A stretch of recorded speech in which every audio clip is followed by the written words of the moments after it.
Don't miss the 31st annual Last Chicago CoCoFEST. April 22nd and 23rd, 2023. Go to tandylist.com or blendsideccc.com.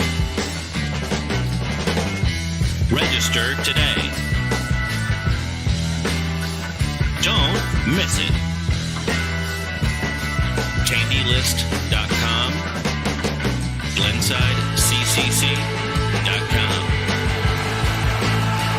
Register today. April 22nd and 23rd, 2023. Don't miss it. April 22nd and 23rd, 2023. blendsideccc.com. Radio Shack? Okay. What?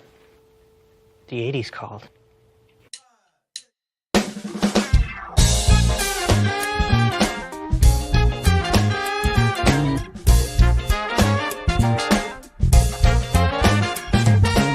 Welcome to the CoCo Nation, the world's first live and interactive talk show featuring the Tandy color computer and its hardware cousins.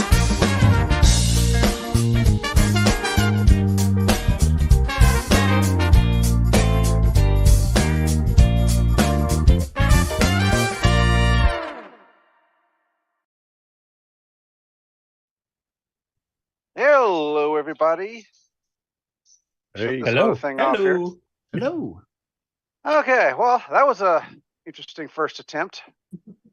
So, yeah, we were testing out the hardware for the upcoming CoCoFest, and the poor thing fell flat in his face when we hit the go button. So that ain't gonna work. Yeah, we could test it tomorrow a little bit, figure it out. Yeah. Were you on Wi-Fi or were you on wired in? No, I was plugged direct. Okay. So, and to me, I thought that was going to be what the big problem was, is getting enough Wi-Fi. But no, this computer talked a good game, but struck out when we hit the go button. So, all right. So got this going. Let's see. Welcome to episode 309. And gee, I guess I didn't hopefully I updated everything else on this version. So this is supposed to be countdown to Idling our show live. This is why you should have come to rehearsal. Yep. Wait, we had a rehearsal? Yeah, we did. That's when the stream died. That was 5 minutes ago.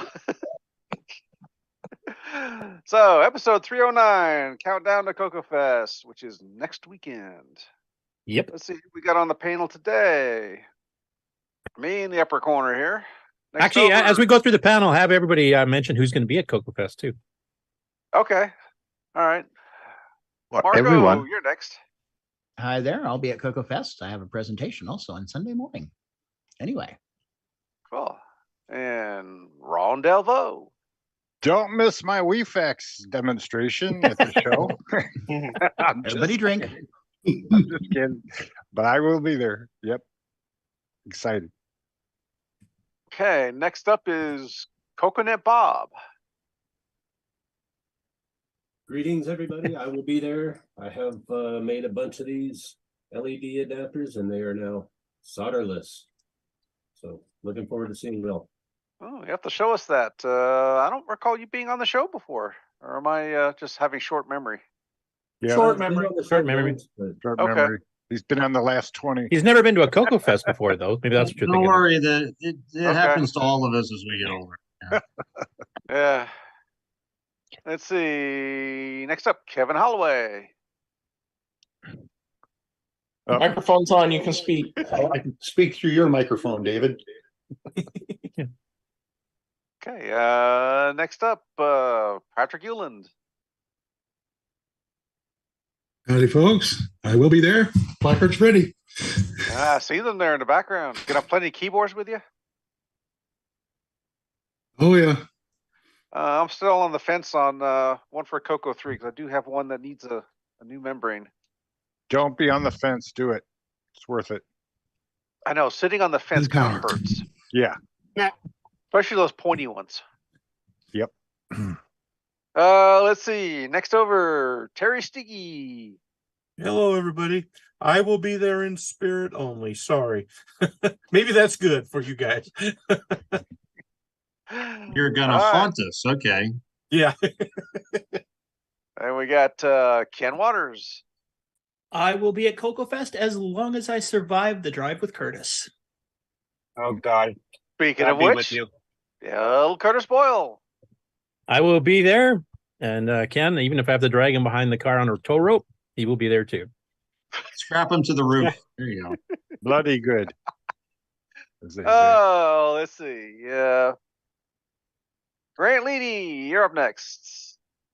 Hello, everybody, and yes, I will be at CoCoFEST because I have to. Because without me, there is no CoCoFEST. Yeah, just leave the tornadoes behind. Yeah, don't chase the storms here. Yeah, let's see. Next over, since the screen just rearranged on me. Fred Pravancha. Hello, everyone. Yes, I'll be at CoCoFEST. I have a presentation on Saturday morning too, so I better be there, I guess. Okay, what's it on? Better be. The new control panel. Okay. Yeah, Nitros 9. EOU. Actually, Ken and I forgot to mention we have a seminar too on Saturday afternoon. Sorry, guys. We do? Yeah. Uh-oh. And what will yours be on? The trip over. Ken and Curtis, or has that been determined yet? Yeah, we have 3 little mini topics we're covering, and then we're taking some suggestions for our tech segment. We'll be starting up in May. So, okay. Well, next on the panel, Brian Weasler. Hello, all. I will be at CoCoFEST, and Curtis, I have acquired a 30-cup percolator coffee maker that I will bring in along just for you. Right. Well, that's good. I was just going to ask, what are the rest of the people going to use? Where are you going to park that semi truck? I'm still working on getting the paperwork straightened out. So, but hopefully. So are we just gonna take a needle and put it in his veins and just put coffee through the do it by IV? Yeah, thank you.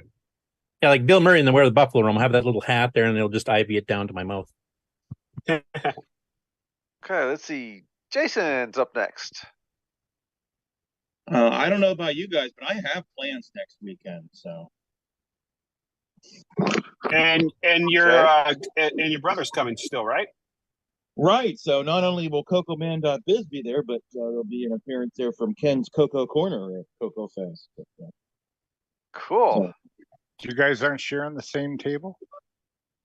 Their egos are too big. No, I have 2 tables, and I'm sure I can clear off I'm sure I can find a small spot somewhere for Ken's CoCo Corner on one of the corners there of the table. All right. But it's all part of the Bring Your Sibling to CoCoFEST program. And he's not the only one. Okay. And let's see. Let's do a line feed and a character turn. We've got Alan, Exile in Paradise. Howdy, everyone. No, I will not be at CoCoFEST this year. You are safe once again. Okay. And who in the world is it? Oh, the name says David Ladd. Hello, everyone, and it's good to see everybody's here today. And it's one of the rare times that you'll see me on video. Hope to see everybody at CoCoFEST coming up next weekend. Yeah, now I know what you actually look like nowadays. So we'll look for you when we go there. Oh, don't worry. So whenever you see him coming down the hall, you got to duck in the bathroom. Let's see. Next over, Nick Marentes. Hello, everyone. You started to swim yet? That's right. No, I'll be sending my avatar. So yeah, I can't make it physically, so I'll just send my my BS along. So it'll just be one of those giant blue cats. That's it. And that does remind me, there will be something from Nick that will be handed out to everybody that attends CoCoFest this year. So I'm not going to say exactly what it is, but everybody will like it. As long as it isn't Neutroid, I'm okay with it. What am I sending?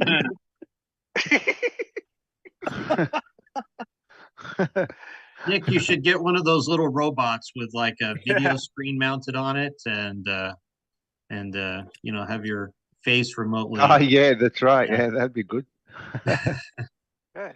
Last but not least, we got John Schaller, Bodekar. Hey guys, I will be at CoCoFest, and the one and only Aaron will also be at CoCoFest this year. So we are looking forward to it. Our maiden voyage. Are you guys? Now, I have a question for John. Are you going to be participating in the David Ladd lookalike contest? Well, that's my life, baby. Every day I get up out of bed wanting to look more and more like David Ladd. Really? I sure hope we have treatment for that. Are you going to drive up in a big '66 Chrysler New Yorker? That's boy. If that's what David's driving, I really want to be like him. That would be great. That would be. Of course, that's a real boat of car. Yes, it is. Yeah. You can put 6 bodies in the trunk. Yeah. And how do you know this, Ron? Is my question. My brother had one. I think the trunk of that car is the size of several normal cars. So. Yeah. We should have a land yacht. Yeah. Sorry, we should have that contest. Everybody who wants to join stand up in a line at CoCoFest, and everybody votes on whichever one looks most like David Ladd. And so it'd be interesting to see if David Ladd actually wins or not. That'd be Very funny. That'd be helpful for the police. We all be in a big lineup. And don't forget to bring your Diet Dr. Pepper for the David Ladd table at CoCoFest. And Aaron and I will be recording an episode of the CoCo Show live, direct from CoCoFest. So that'll be exciting. Look forward to it. And that means there'll be a perfect time for me to pick on Aaron. Feel free. To Also, for those attending the fest, there, if you watch the show, the CoCo Show with Aaron and Bo / John, they will be taking reviews of Whirlybird Run off the floor in the later part of the show. So if you haven't played it already, try to get some time in before the show. Thank you, Curtis. Yeah, thank you. Okay, let's see. I didn't have a chance to say anything in chat, Mark. Just regular people popping in. No questions so far. So Okay. Oh, I guess since we started off with me, yes, I will be there at the fest. Whether or not we do a show is still up in the air. Yeah, the initial test today didn't go so well. Yeah, so we might be streaming some of the seminars to our channel too. That's a possibility, or just stream the showroom floor too. We could do that. Try to do that if we need to. Yeah, hopefully. Actually, John, since you guys are streaming your own show too, do you mind if we simulcast it or? Well, we will not be. We'll be using your whatever materials are available at CoCoFest. That was part of our rider for attending. Oh, okay. Sorry. Hopefully you got a hold of Grant. I know you two are supposed to be talking about some of that detail stuff. Yeah. Apparently, everything. Now we will be making a local audio recording just in case everything falls through. But other than that, we're not bringing any cameras or anything. We're there to enjoy the fest. Smart idea. It is good idea. Yeah. Which means that his presentation or podcast will be streamed on the Glenn Side's YouTube page, and then maybe our site too. We get that worked out. Fantastic. Okay. Well, let's see. What do we got up first today? Project. Brian Weasler, probably. Yeah, I think so. You know what? We got to make your own segment. Don't know about You that. need a big old- Stuff to present you need too, the right? CoCo convoy and a big old semi truck, I can see it now. Yep. Used to be backing up to a dock. So what's on the walnut table today? What's on the walnut table today? Yeah. Well, I got a couple things to share with you guys, I guess. All right, go for it. So a couple weeks ago here, I'd shown some books that are related to the color logo. And let me switch cameras here. There we go. And I got this book here just recently, kind of another one of the books that were available there. This one here is color logo, but kids working with computers, and it basically shows how to use color logo and get you started with it. I mean, it takes it right from the introduction of whether or not you have a cartridge or a disk drive. It tells you what to type in and everything. So it's kind of a nice little book, talking about logo and how to just do some basic stuff. Like example here, to do a rectangle. It shows the commands down here. To go, forward 60, make a right turn, go forward 40, make another 90-degree turn, and so on, and then come back around right where you started from. So that's just kind of a nice little book there for color logo. Add to my group of other logo books that I have. Do you remember what the word logo stands for? That's a good question. I'm not sure if I do. I don't know. I don't know if it stands for anything, or was it just a name they picked? I thought, it'd be an acronym for something interesting. Could be, but I'm not sure if it is. Yeah. I'll do some checking on that. That's a good question. The next, I was going to show you guys here, just another item here. The other day here, this maybe been a little while back here, maybe about 2 weeks ago. Ed, is it Orby? Orby, am I pronouncing that right? He posts and things like that on the Facebook page. And at first glance, does anybody know what this is? It's pretty whited out, so I can't even see any details. It's completely white. I got it flipped over here, so it's a cartridge. It is a cartridge. No clue though. Looks like a MIDI port to me. Oh, Yep. and out through it's MIDI. Yep, it's MIDI. And No screw. I took the screw out so I could open the cover here for you guys. So whose MIDI is it? Let me zoom in just a little bit here for you. Is that a Dallas Semiconductor real-time clock? No, it's a ROM. So he was selling this one here, and he sold it as a package with some other things there. But I hadn't seen this one before. It's a MIDI interface, the CoCo MIDI 2016, and down here it says it's from the Titanium Studios. And I was doing some looking on it. I really haven't found a whole lot for that. Jason Lee Steer. You can still get a hold of him. He's on Facebook. Oh, okay. Thank you. Yeah, I was just starting to do some detective work on this one here. I don't know if is this an original design, or is this based off of another interface and this was just his reproduction of it? I don't know. I think it may be a reproduction. I'm not sure. I haven't talked to him about that. I got the proto boards from him, the ones I've had. But I haven't looked at his MIDI interface. Okay. Yeah, I'll maybe reach out to him and see what he has there. But I haven't had a chance to test it out yet. I was going to do that this weekend, or maybe after. I might even bring it to the fest and play with it there too. I might bring some other MIDI stuff that I have and throw some different things together there. So, but no, it was kind of a nice. It's a nice 3D printed case that goes with it. And so, is that biggest chip a sound chip of some kind, or is it just for traffic? It would be just for traffic, because the sound is actually reproduced by whatever your MIDI device the synthesizer itself does the sound. Yep. Okay. So this is just your data throughput is all this is doing. So serial communication card is what it is. Yeah, with an oddball serial rate for MIDI. Right. Sorry about the shaky cam again there, guys. Right. Hands off the desk. Brian, we got an answer to your logo from Alan Murphy. He says logo's not an acronym. It was named for the Greek logos, meaning word or thought. From Wikipedia. Excellent. There we go. That's cool. With this stuff here, Ed was also. I'll just show this though. He also had the MIDI cable. There's maybe you guys have all seen those before. It's just a basic cable. And then he was also selling this with it though. It's the Roland.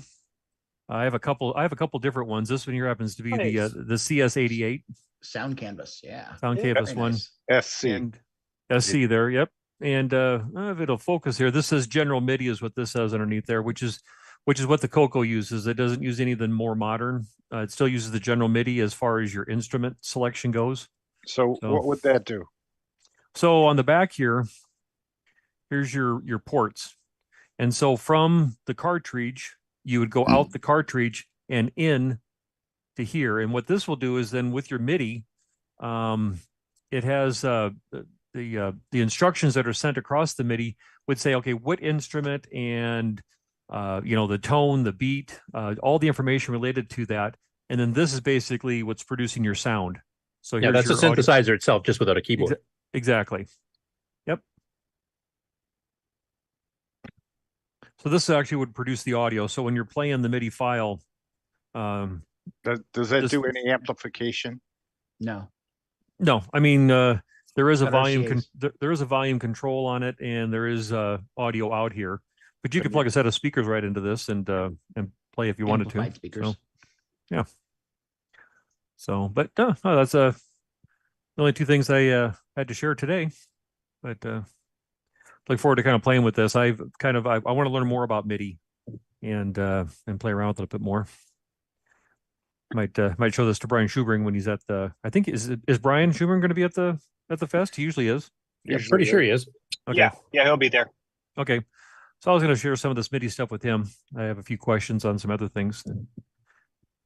So, but that's all I had today, guys. Okay, cool. That's the end of the show.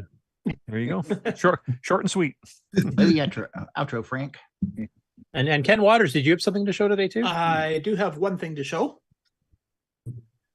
So I finally picked up something now that I've been looking for a while. It's not exactly CoCo related, but it's Tandy related. So girlfriend.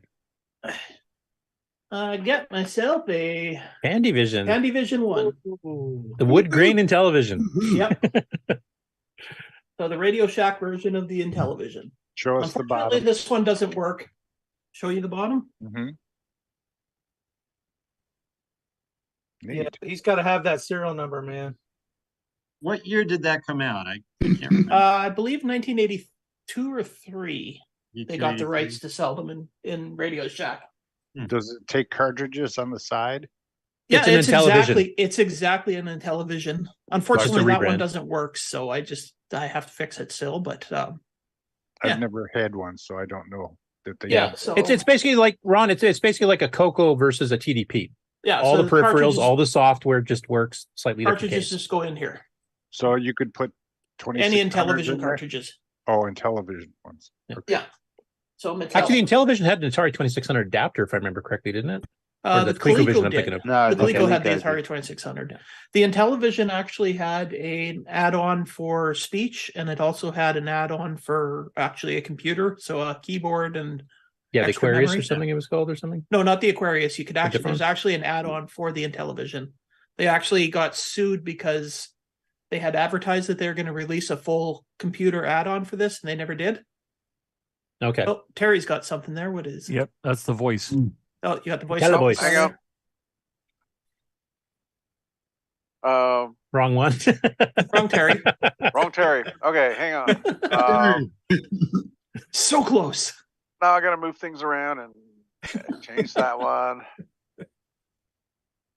And Terry. There he is. There's that Terry.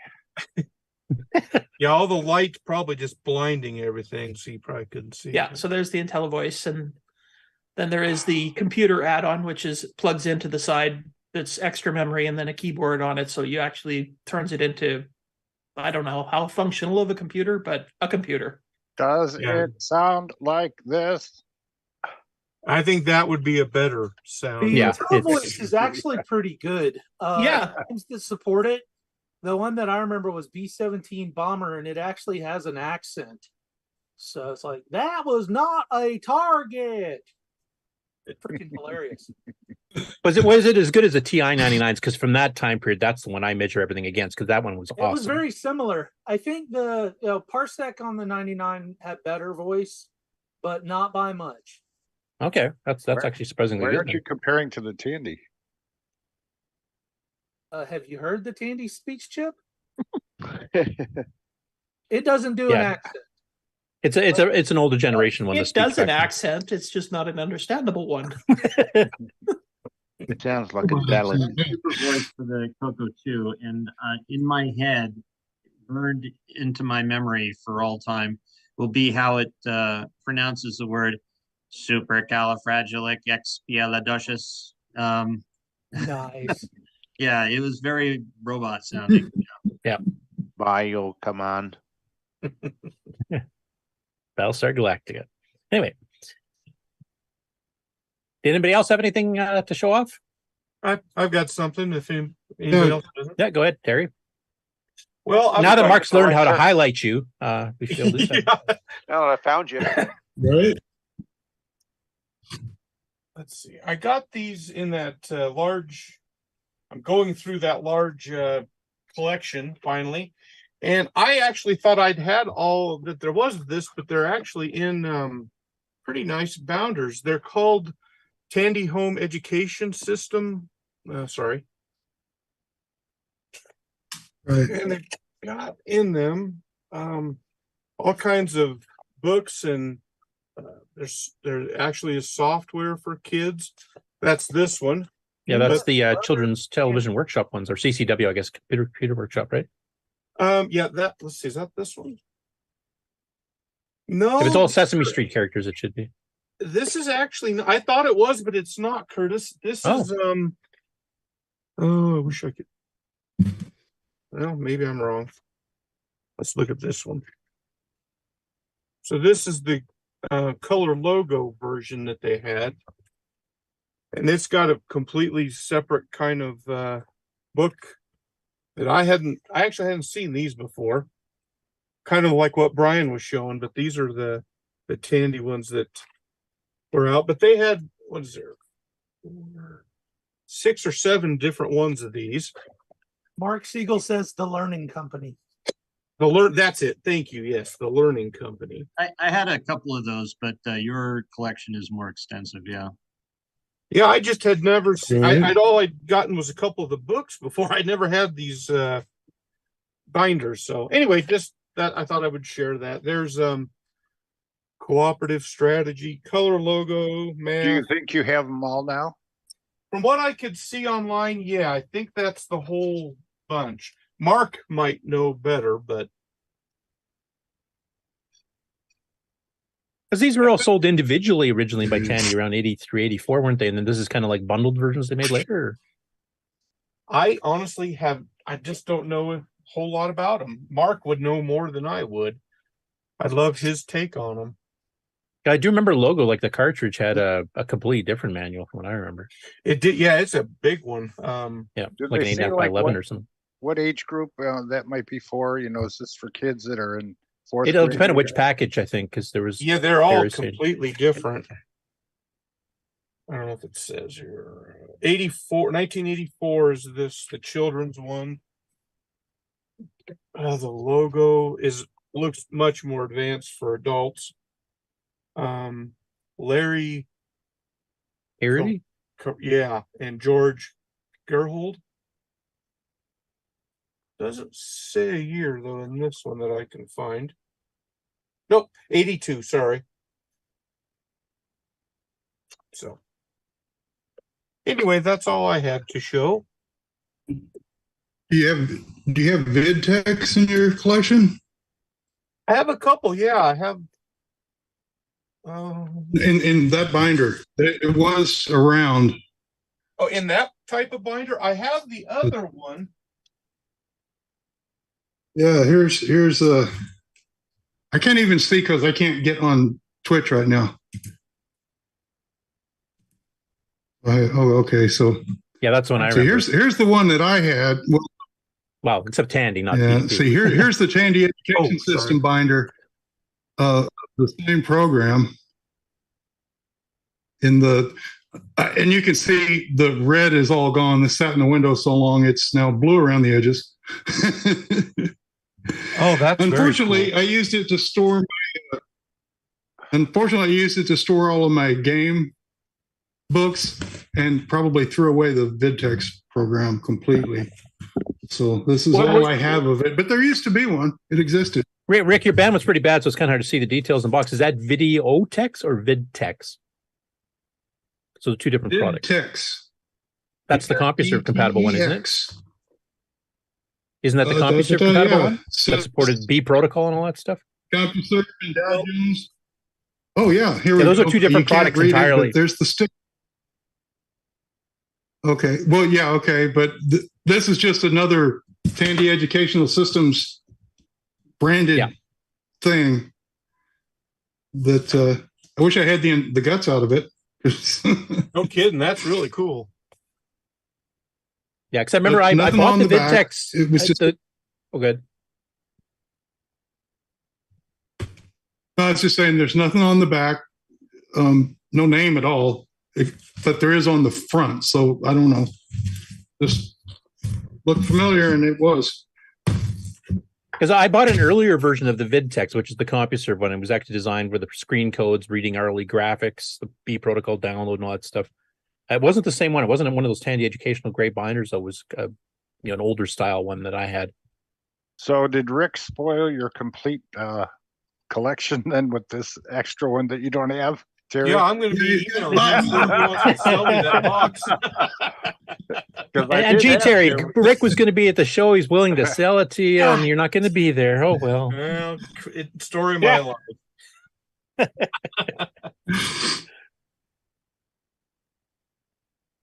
Anybody else have anything to show off before we continue on? Well, I guess one more thing while I'm on here, and since Coconut Bob is here, his keyboard. That's a Melty. Now works as a keyboard. I'm just waiting on a few small corrections, a replacement to the prototype board that has pretty much every mounting hole moved by 1/10 of a millimeter or two, and then this will be the last Rick, your bandwidth's gone that I know completely to of heck. that exists for. It says that, yeah. Yeah, I can't even get on Twitch or backup restream or anything. Well, if you can hear the words, I guess. Yeah, we can hear you fine. Just so we're getting a slideshow. I know about. Maybe you ought to feed that mouse. Oh, okay. Yeah. You got to quit streaming Netflix on your other TV. The speed test won't even complete, so it's under 1 meg up and 5 meg down. That's a miracle you're coming. Anyway, I'll just watch from now. But yeah, I think you That's need, we all need I to put can more do. wax on your string. possibly so. Pull it a little tighter. Yeah, maybe some new tin cans for you. Hey, Curtis, is this what you were talking about? The Sesame Street people? CCW, yeah. Okay. Yeah. Children's Computer Workshop instead of Children's Television Workshop. Gotcha. Okay. They had multiple series from what I remember, but all the Sesame Street characters were part of that. It's like the Grover, the Cookie Monster games and stuff. I think were originally from them. Cool. Thank you. I was just wondering if that's what you were talking about. They got discs in there. I was just looking through them. I haven't even been in them yet, so I don't know. Yeah, I'm trying to remember. I think if I remember correctly, I might be remembering this wrong, but I think the original CCW titles when they first came out for the CoCo were on cassette. So the fact that they redid them with disc is actually a good thing. Ones I had were disc. Yeah, they got like laminated cards and all kinds of stuff in here. Nice. Anyway. So now you don't have an excuse to be non-educated, what you're telling me. I still do. Obviously I don't know how to run them, so. But yes, Curtis, you're right though. The CDW, they did have 4 or 5 of them that were in the blister pack that were on cassette. Yeah, that's the ones I remembered. Anybody else? Or are we continuing on?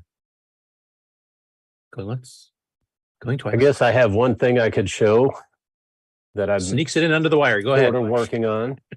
Let's see Who's talking? Okay. Coconut Bob talking. Okay, there you are. I guess. Let's see. I think I'm on my this camera right now. Yeah, you are. Yeah. Okay. I'm going to switch to the overhead. It's not it. Color bars. Cool. All right. So I guess you can see I've got a little bit of stuff. He's got a going triad on. in there. Got that Yep. too.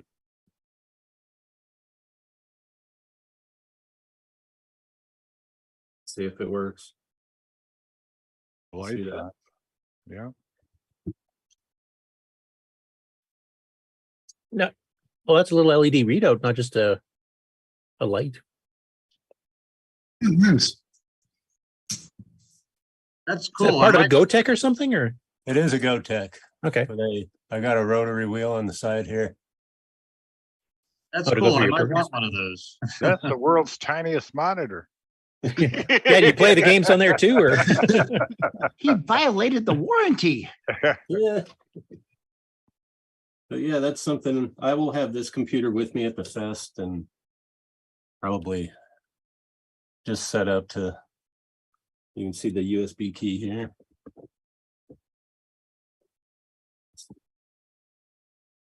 Oh yeah. Wow. Oh, next to that floppy disk. Yep. What's the slot there? That is cool. So this is the former eject button. This is the actual rotary knob that I. Oh, to flip through on The CoCo, yeah. CoCo. And then what's on top there? The white thing. Yeah. So this white thing is actually going to be joystick buttons. I've got a little Arduino joystick that I'm going to temporarily put there, but that's all that's temporary. This is the white plastic is a back of like one of these IDC connectors. Mm. And it just happened to be convenient size that I could put it on there and take it off without any case mods. Cool. And then Yeah, because you're really not into modifying the case, I can tell.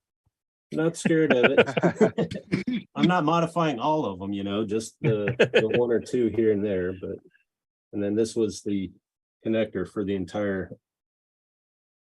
encoder, the display, and the fan. Pretty neat. This is the type of stuff I remember seeing so much in the 80s and 90s. Like everybody was modding CoCos or putting them in PC cases or.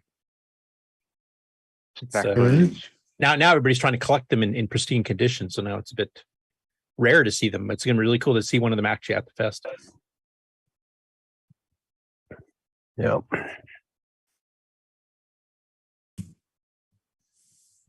No, don't switch cool. that. Oh. Yep. I'm still troubleshooting it. The getting the real drive and the GoTech working together is kind of tricky for some reason. Marco, where's your visor? I got my magnifying visor on like Bob does. It's in my backpack. I can grab it. Already packed up and ready to go. Ready to go. Another level up. Pound of solder gone. Yeehaw!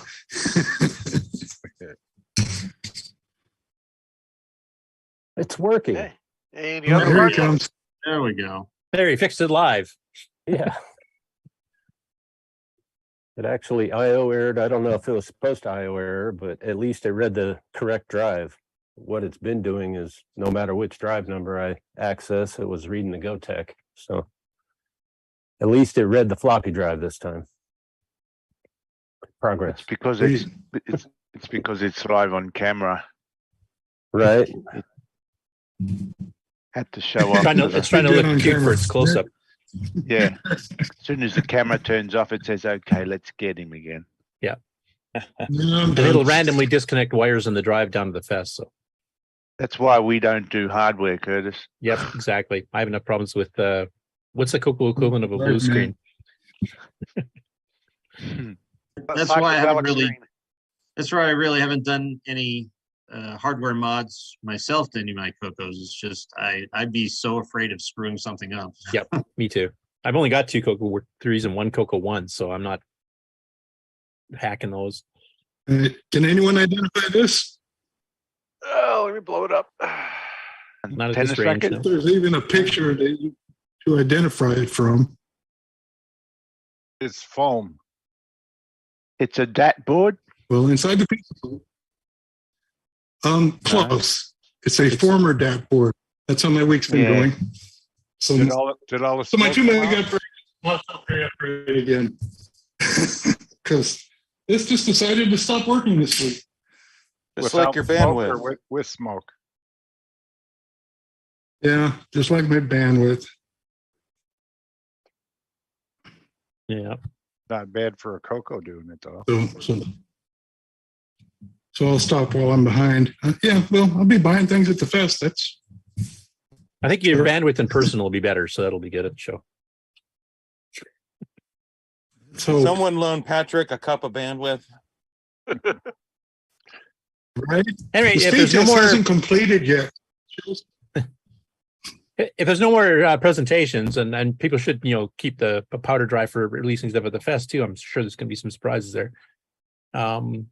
Did you want to do the game on challenge next, or do you want to go on to talking about CoCoFEST next, or what? Game on. Yeah, we'll run a couple commercials. Is there anything else to talk about on CoCoFEST? But just maybe expectations, especially people that are going to the show for the first time, or if they have any questions for us that have been to many of the shows. Talk about David Ladd's hair. Or lack thereof. That was a short episode. David, So, show Jason what you're drinking. Did we do David or Grant's announcement yet? On the air? I don't think so. Yeah. Is Grant still got bandwidth to talk to us? He's still on the call. I don't know. It looks like he's running.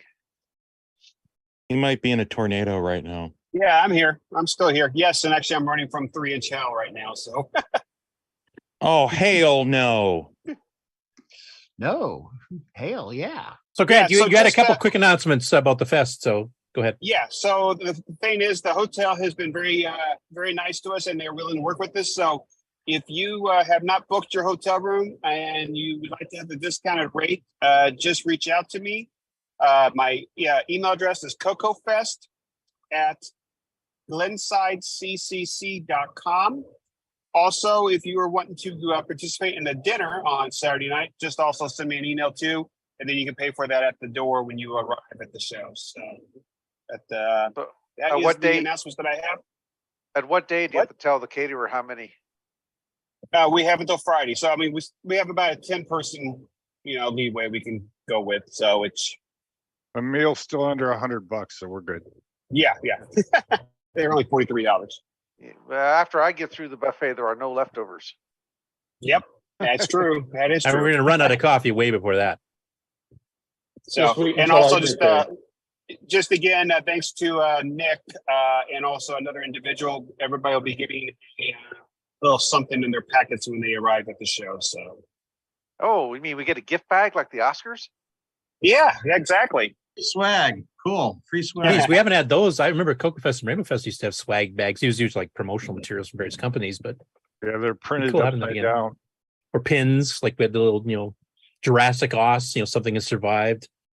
Picture Windows 95 basically crashing. it's a product that one of our members is doing. So he wants to give everybody a free product with it, and it's also got something from Nick in there too as well. So I'll let you guys kind of think what that might be.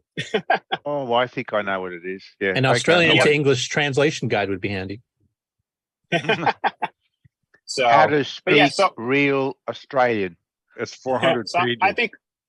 I think we'll have a great show. So there's a lot of people that are showing up this year that haven't been to the show for the last couple of years due to COVID and everything. So or never been before at all, like a couple on the panel here. Yep, exactly. That too as well. So I think we'll have a good time. So hopefully I'll see everybody there next weekend. Cool. Anybody have any questions or anything on here? Better clarify with David Ladd what you mean by have a good time. Does anybody have any questions or anything while I'm still here? How are the elevators working? Elevators are great.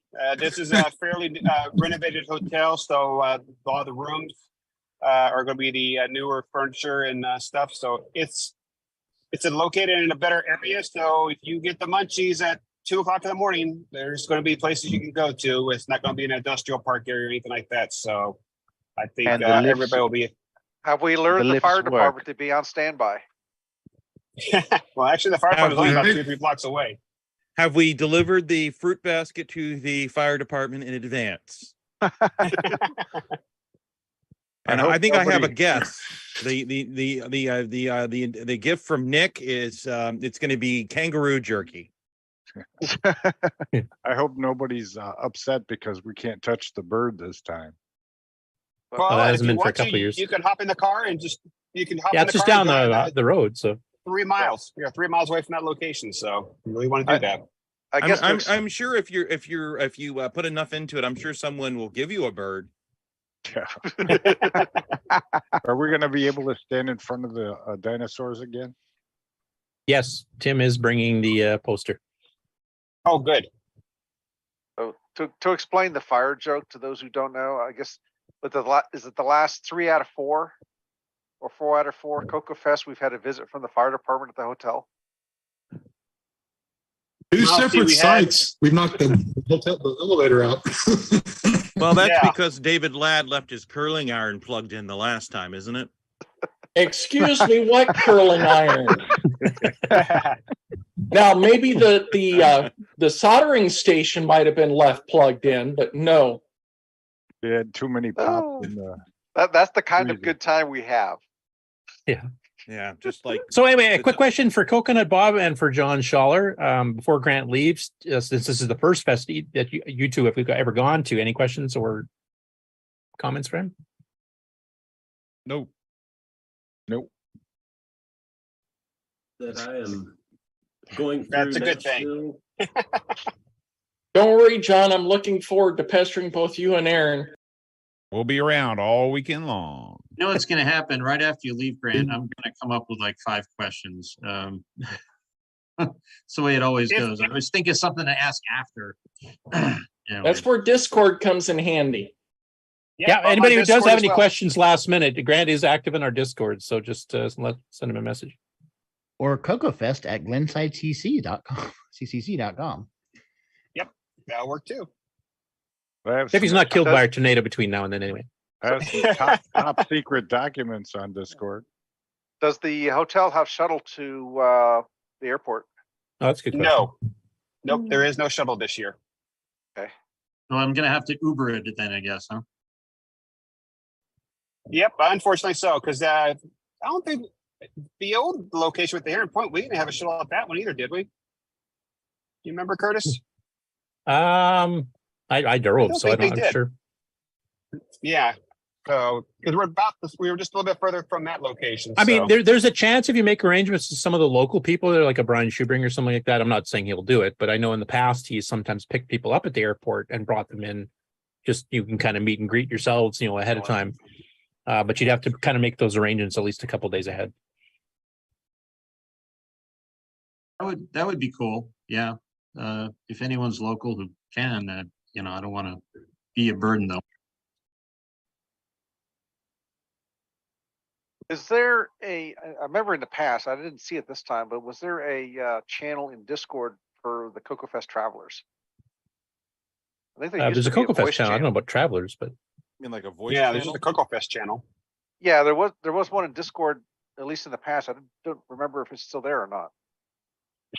For people driving in so they can keep them awake. Oh, you mean just the chit chat on there and stuff? Yeah. Yeah, I think we just used the general channel, didn't we?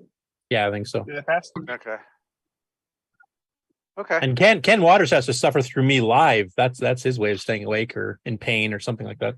Well, then you take the scenic route. So you're gonna go from Western Canada to Arizona to Mississippi and then to Chicago, I believe. No, actually we're doing Tennessee, but I'm going Western Canada to Saskatoon, down to Chicago, down to Tennessee, back up to Saskatoon, then back to Western Canada. Yeah. And then are you still going to Ontario later this summer? Yeah, right after I get back. What's in Tennessee? The Vintage Geek Museum, which is not open to the public yet, has graciously allowed me and Ken. We'll be going. It's in Knoxville, and we're going to be going there and getting a bit of a preview tour and maybe record some footage for that, which will probably be up on Ken's channel because I'm not a guy who normally does that type of thing. Oh, which reminds me, if you guys can, if anybody gets there early on Friday, like in the afternoon time, we'll need help to go to the VCF warehouse, which means if you want to take a peek around what they got in there, that might be a good time to do it. So, yeah, they got a ton of really cool old stuff in there, everything you can think of. Yeah, so we do need help. So it's also a good way that you can get in and take a sneak peek. They're doing a lot of renovations right now, so I don't know if they're going to be able to do a formal tour like they've done in the past, but but we'll definitely need help getting the stuff out. Yeah, the in and first out of time I there. ever saw a real life Channel F was in that warehouse last time. They've got a lot of stuff. Yeah. And there is a CoCoFest channel on Discord. It's under the events tab. Ah, that's right. I didn't find it. But Okay, yeah, good. Grant, I'm getting in about 10, and I'll be renting a pickup. Okay, it's cool. Like I did last time there. Yeah, I gotta send the email to Jason and let him know that we'll probably be heading over there around 2 or 3. So when's Aaron coming and them? Because I think they wanted to see it, didn't they? You mean Aaron and John? Yeah.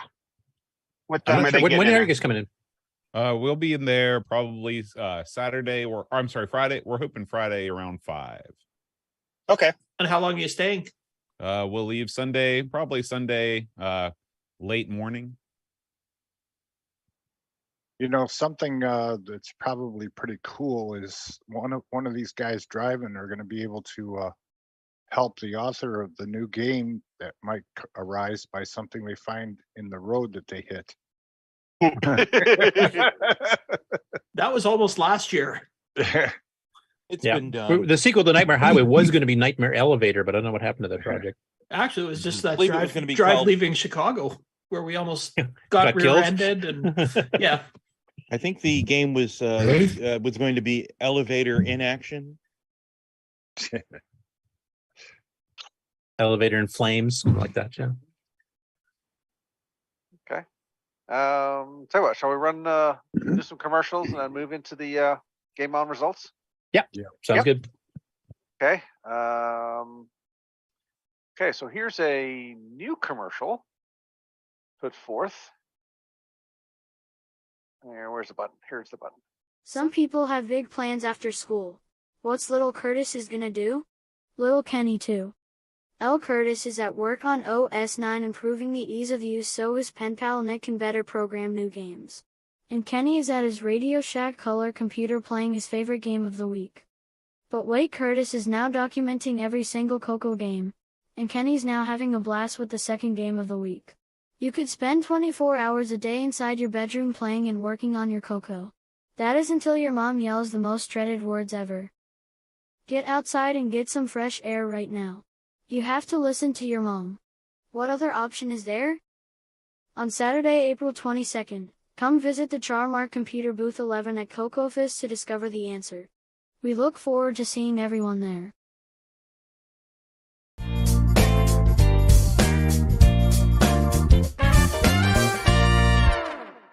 The CoCo Nation Show is an unscripted, live, and interactive broadcast. Anything can and will happen. The views and opinions expressed by members of the panel and the live audience are their own, and not necessarily those of the CoCo Nation Show, its sponsors, affiliates, or subsidiaries. Open minds are encouraged, and a sense of humor is recommended. Thank you for being a part of the CoCo Nation.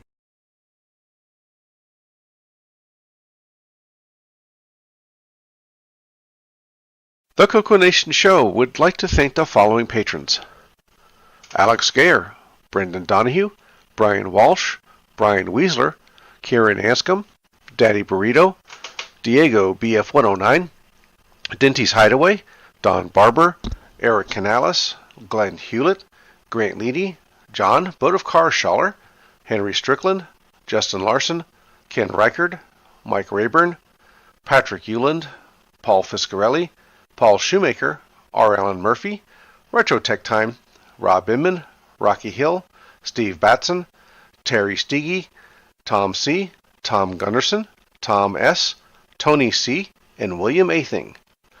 Thank you so much, patrons.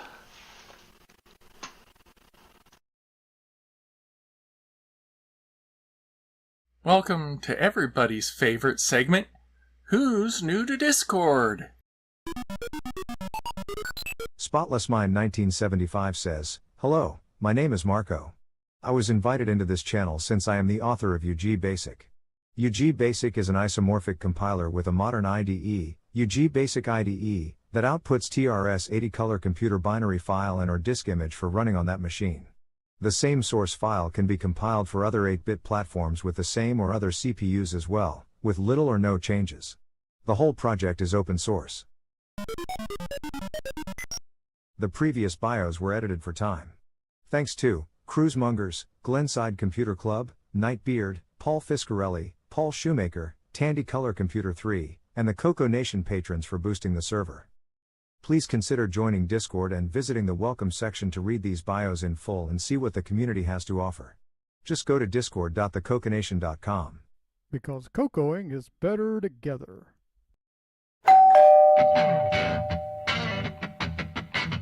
Don't miss the 31st annual Last Chicago CoCoFEST. April 22nd and 23rd, 2023. Go to tandylist.com or glensideccc.com. Register today. Don't miss it. tandylist.com, glensideccc.com. Register today. April 22nd and 23rd, 2023. Don't miss it. April 22nd and 23rd, 2023. glensideccc.com.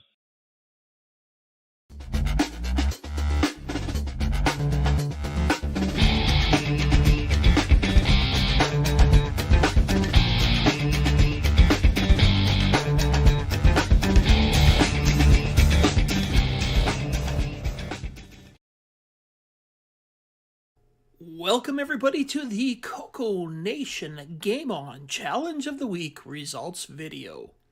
This week we played Arex. We had a total of 10 players. We had Mr. Dave 6309 with 6820, Shenley 8230, Coconut Bob 8270, Mark B 9260, Ed Rhodes, 13,040.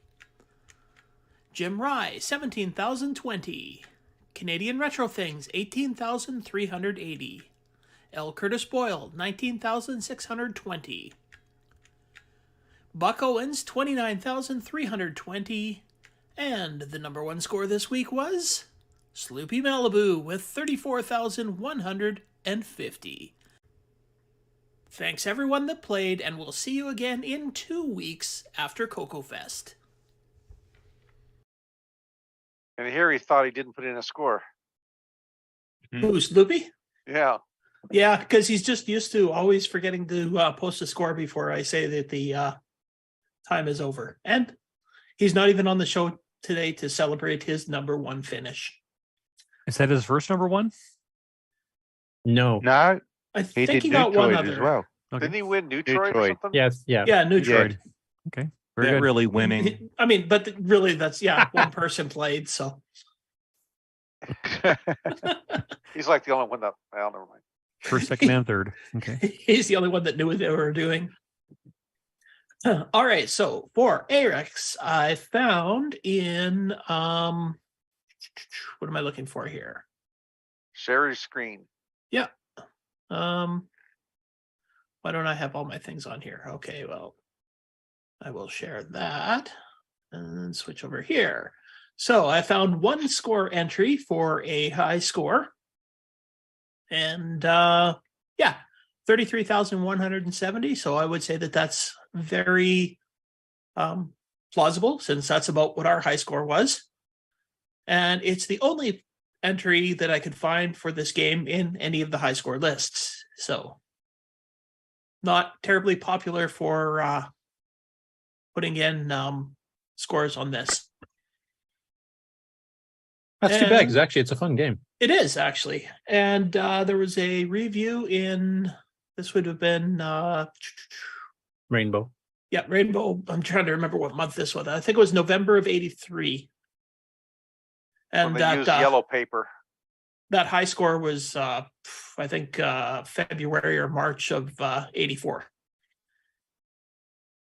Well, if no one posted anything higher, then he has the high score of all time, right?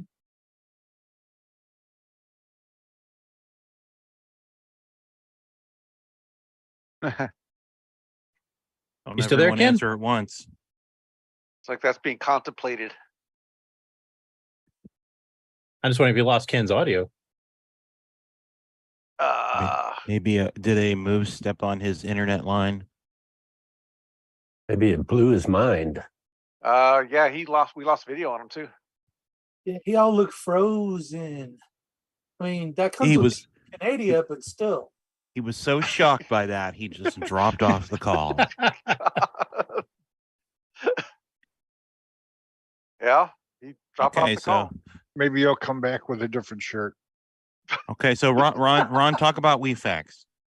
Okay, so Or is this time for another commercial break? Well, we'll give him a couple seconds here. I mean, we can talk about Eric's too, like for those that played it, any strategies, tips, etc. For those who don't know the game, it's kind of a cross between Snake and Kicks, I guess is probably the best way to describe it. Where you have to fill in a certain amount of the screen. Sometimes you have pre-done walls. You have things that are flying around trying to hit you.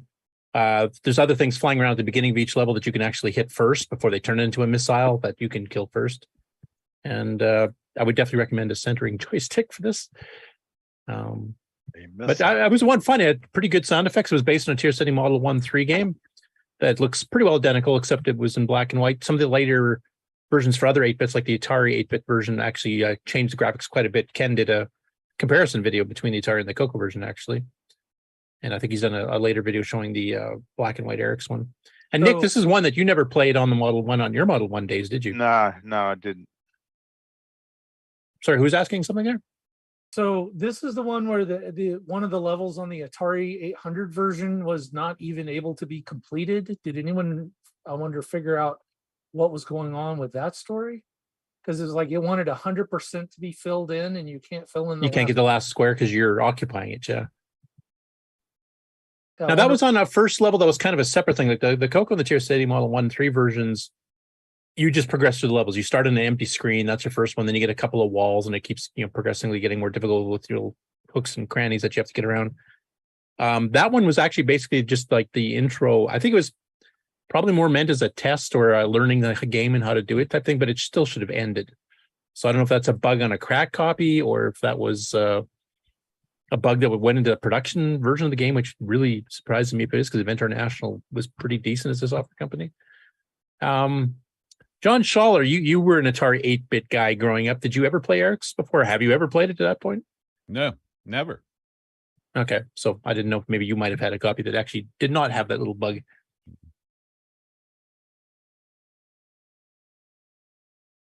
Maybe dig around on Atari Age and see if someone has talked about it. Yeah. It's just kind of weird. Oh, Ken just said in the chat, my internet completely died trying to get back on. So he's been trying to borrow bandwidth from Mark's other computer, I think. Well, either that or maybe the internet tube froze up. Well, see, in Canada, the internet tubes sometimes run with maple syrup, so. Yeah, the cold should actually help because then it becomes super conductive and just should motor through things, right? Once we hit absolute zero in the winter. I do know the Rainbow review he was about to read about. I know it was a pretty positive review, and that the Eric's game, along with all the text adventure games and the airline game that was announced in the same full page ad in Rainbow, etc., these were ported to the CoCo by Roger Schrag, who also did the Ed Tasm Super Patch, etc., that Nick and a few others are quite familiar with.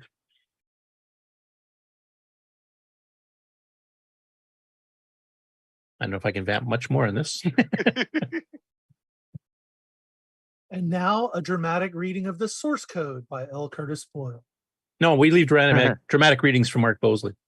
Now, a dramatic reading of a sector-by-sector analysis of magnetic flux with the Grease Weasel by David Ladd. No. And we'll start right now. In both HFE and HXC format, right? And he will attempt to pronounce all the unpronounceable symbols. We should mention that there's a second game this week, which actually, because of the fest, is being extended an extra week. So this will be a 3-week game. Is Tea Time, which is a dragon game originally. And I don't know if any of you, have you guys played that one yet on the panel? I didn't get a That's chance to play on the live show, but Yeah, a little bit on the live show. now what was your opinion of that one? Because it's a bit of a strange premise. It's almost like the UK version of Outhouse or something, where it's just such a weird concept. I switched over to Eric's after I got a score of about 20.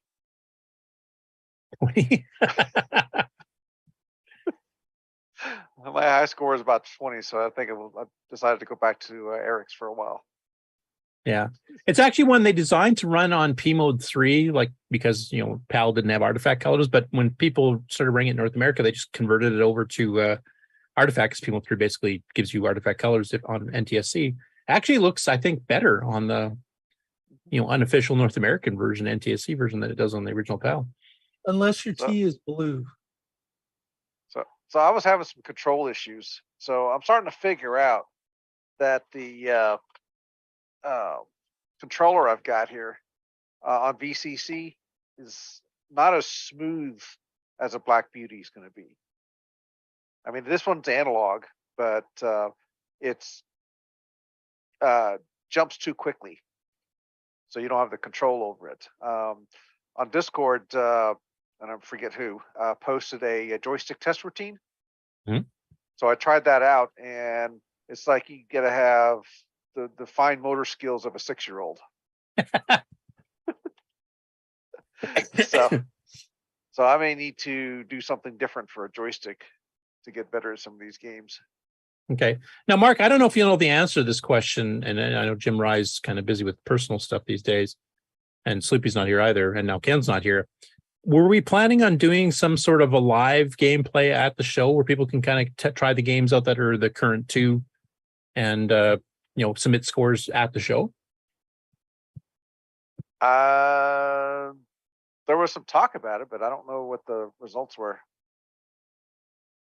Because Tim and AJ might have some games too lined up for their stuff, because they're definitely gaming oriented. And of course, if people want to get in some Whirlybird run scores before John and Aaron do their live show. Your live show is at what, about 11:30 in the morning, I think, on the schedule for Saturday? Is that what it is? I haven't looked at the schedule yet. Did I print that out? Well, theoretically, anybody could play those games on any CoCo that's available at the fest, and then just take a picture of it and upload it to Discord and submit it if you wanted to. Right. Ooh. I mean, I'll have a couple of CoCos set up. Maybe I'll do that on mine. That, and there's more trash talking opportunity at CoCoFEST. Yeah. I want to see Aaron and Boat really get into it at the show. That's what I want to see. Well, that's why I want to know who's going to throw the stick first in Whirlybird. Okay, so Amigos Retro Gaming, you guys are scheduled for 12:30 till 1:30 in the afternoon on Saturday. Perfect. That's perfect. Right after Frank does the keynote. Oh, that's wonderful. Well, actually, there's lunch in between too, but ooh, lunch. Oh, if Tim and AJ get into it during lunch, we could have a food fight. Yeah, I don't know if there's any plans to do any unofficial crossing of the streams where some of the other podcasts can all just kind of hop onto each other's shows.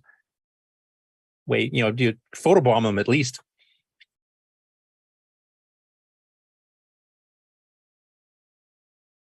Wow, that squirrel must have really chewed through that cable.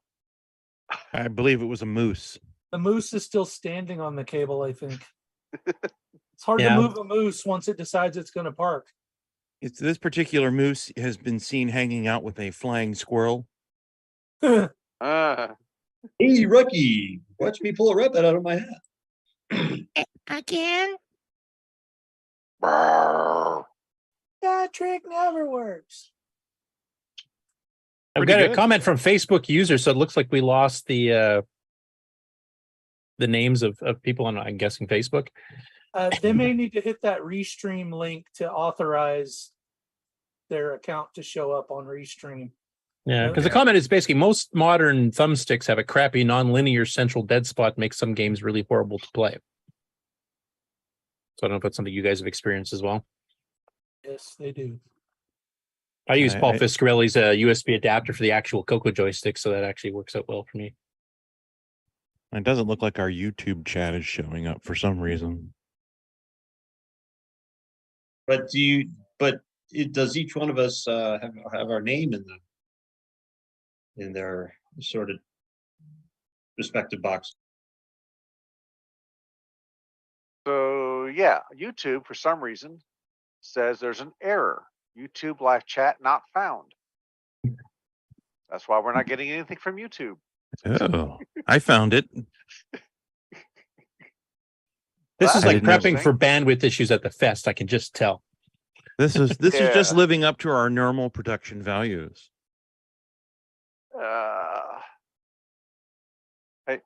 Hey, Mark. When did we get Here that? we go. Am I here now? Yeah. Okay. There are network errors all over town. Ken's gone. I'm barely here. Twitch is gone. Restream can't even keep a connection open securely. So there's just something happening above any one single person today. Some general internet chaos. Must be Russian hackers. I suspect Amish Turn the hackers. video off just to get audio going. All right. So I just got my I just pulled up the dashboard for Restream, and it says that our bit rate is out of recommended range, and we should be less than 1K. 1K? What should be less than 1 megabit? Right. I'm sorry, 1 Okay. megabit. So Is it because No, I was David going to Ladd say I has didn't know his Restream video had an on? option for teletype. 1 kilobyte?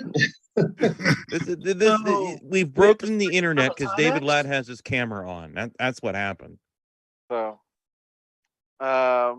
James so- Joe so- said the YouTube stream's still going, so yeah, it's just we don't chat. have chat from YouTube for some reason because Restream can't find it. yeah, so there must be some general internet issues. Well, unfortunately I don't know what game the gamepad Ken had picked to replace Eric's for the next couple weeks is, so I can't announce that on his behalf. And we've kind of gone over the two games already. So It's Predator, isn't it?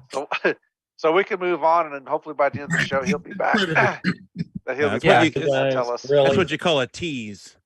And Ken, even if you can't get on, if you can just send me a private message or something saying what the game is, I can probably bring up a screenshot if it's one on my site, or at least talk about it. Yeah, send Curtis a message in Discord or something. Yeah, because I'm assuming his phone's still working because he did manage to text us it a little bit earlier there. So During the live gameplay, Yeah, send Curtis Sleepy- a message in Discord or something. yeah, because I'm assuming his phone's still working because he did manage to text us it a little bit earlier there. So during the live gameplay, Yeah, send Curtis. is there a loop back, or is that just me? Oh, Brian keeps getting cut off. Brian, go ahead. I was just going to say during the live gameplay, Ken and Sloopy were talking that they're both going to be traveling next week, so there would not be a live game play next Thursday. Oh, Wonder okay. where Yeah. they're going. Yeah, Probably we'll talk VCF or about- something. Yeah, no, talk about commitment. I mean, it's Oh, like-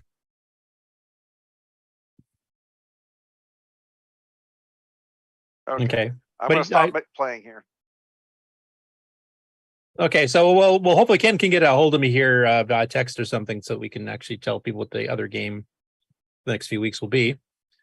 Tea Time will obviously be continuing, so that's the first one to do. And if you have the Dragon version of it, feel free to play that one because, as far as I understand, it plays the same. The visual colors is a little bit different, but other than that, it should be the same game. So it's kind of a tip to the Dragon because that's originally a Dragon game. So feel free, if you have a Dragon 32, Dragon 64, join in, whether it's PAL or NTSC, doesn't matter. Or even what does the French one use? CCAM. And you got a couple weeks to submit scores for that still. So, and hopefully we'll have some live game playing of both that and whatever the surprise mystery game is at the show itself. Okay, you ready for the news? Yep. Did you want to do the intro and I'll just go on to the game on news first? Sure. Let's do that.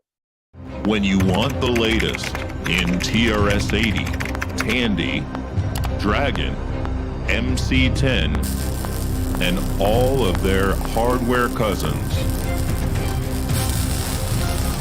No matter what it takes, or where news breaks, from around the world to your nation. The CoCo Nation News with L. Curtis Boyle.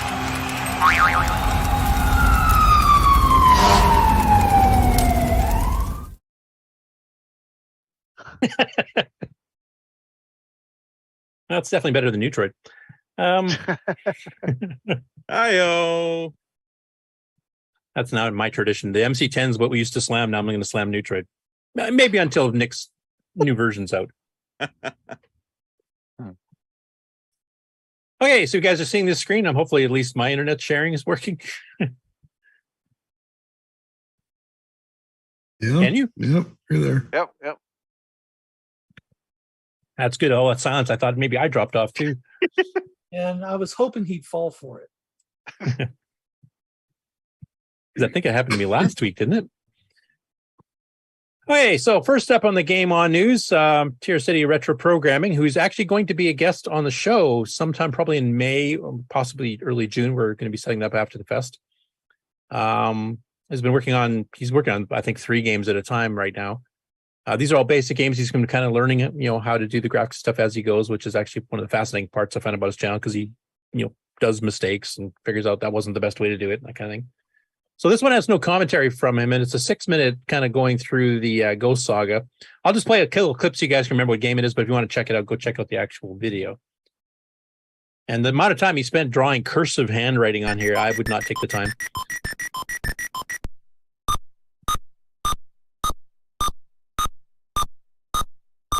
I mean, that'll probably refresh your memories if you haven't seen it before. So, but he's playing it, having it segmented into different programs with like multiple sets of screens on each one, and then you kind of have to figure out sort of a little bit adventure-like what to do to get through that set, and then it'll run a second program, which a lot of his games are doing. And he's actually making them so that actually we will be able to run from cassette, so you can actually load in the next program even from cassette if you don't have a disk drive. Anyway, well, now it's when he's going to be on, and he can talk about it in more detail then. Next up, if you guys remember last week, I mentioned that Jim Gary, up until Friday, had not had a single thing up, and I thought, well, that's unusual. And then by Saturday morning, he had 4 games up. Well, he's added a whole bunch this week, so I didn't have to worry about it at all.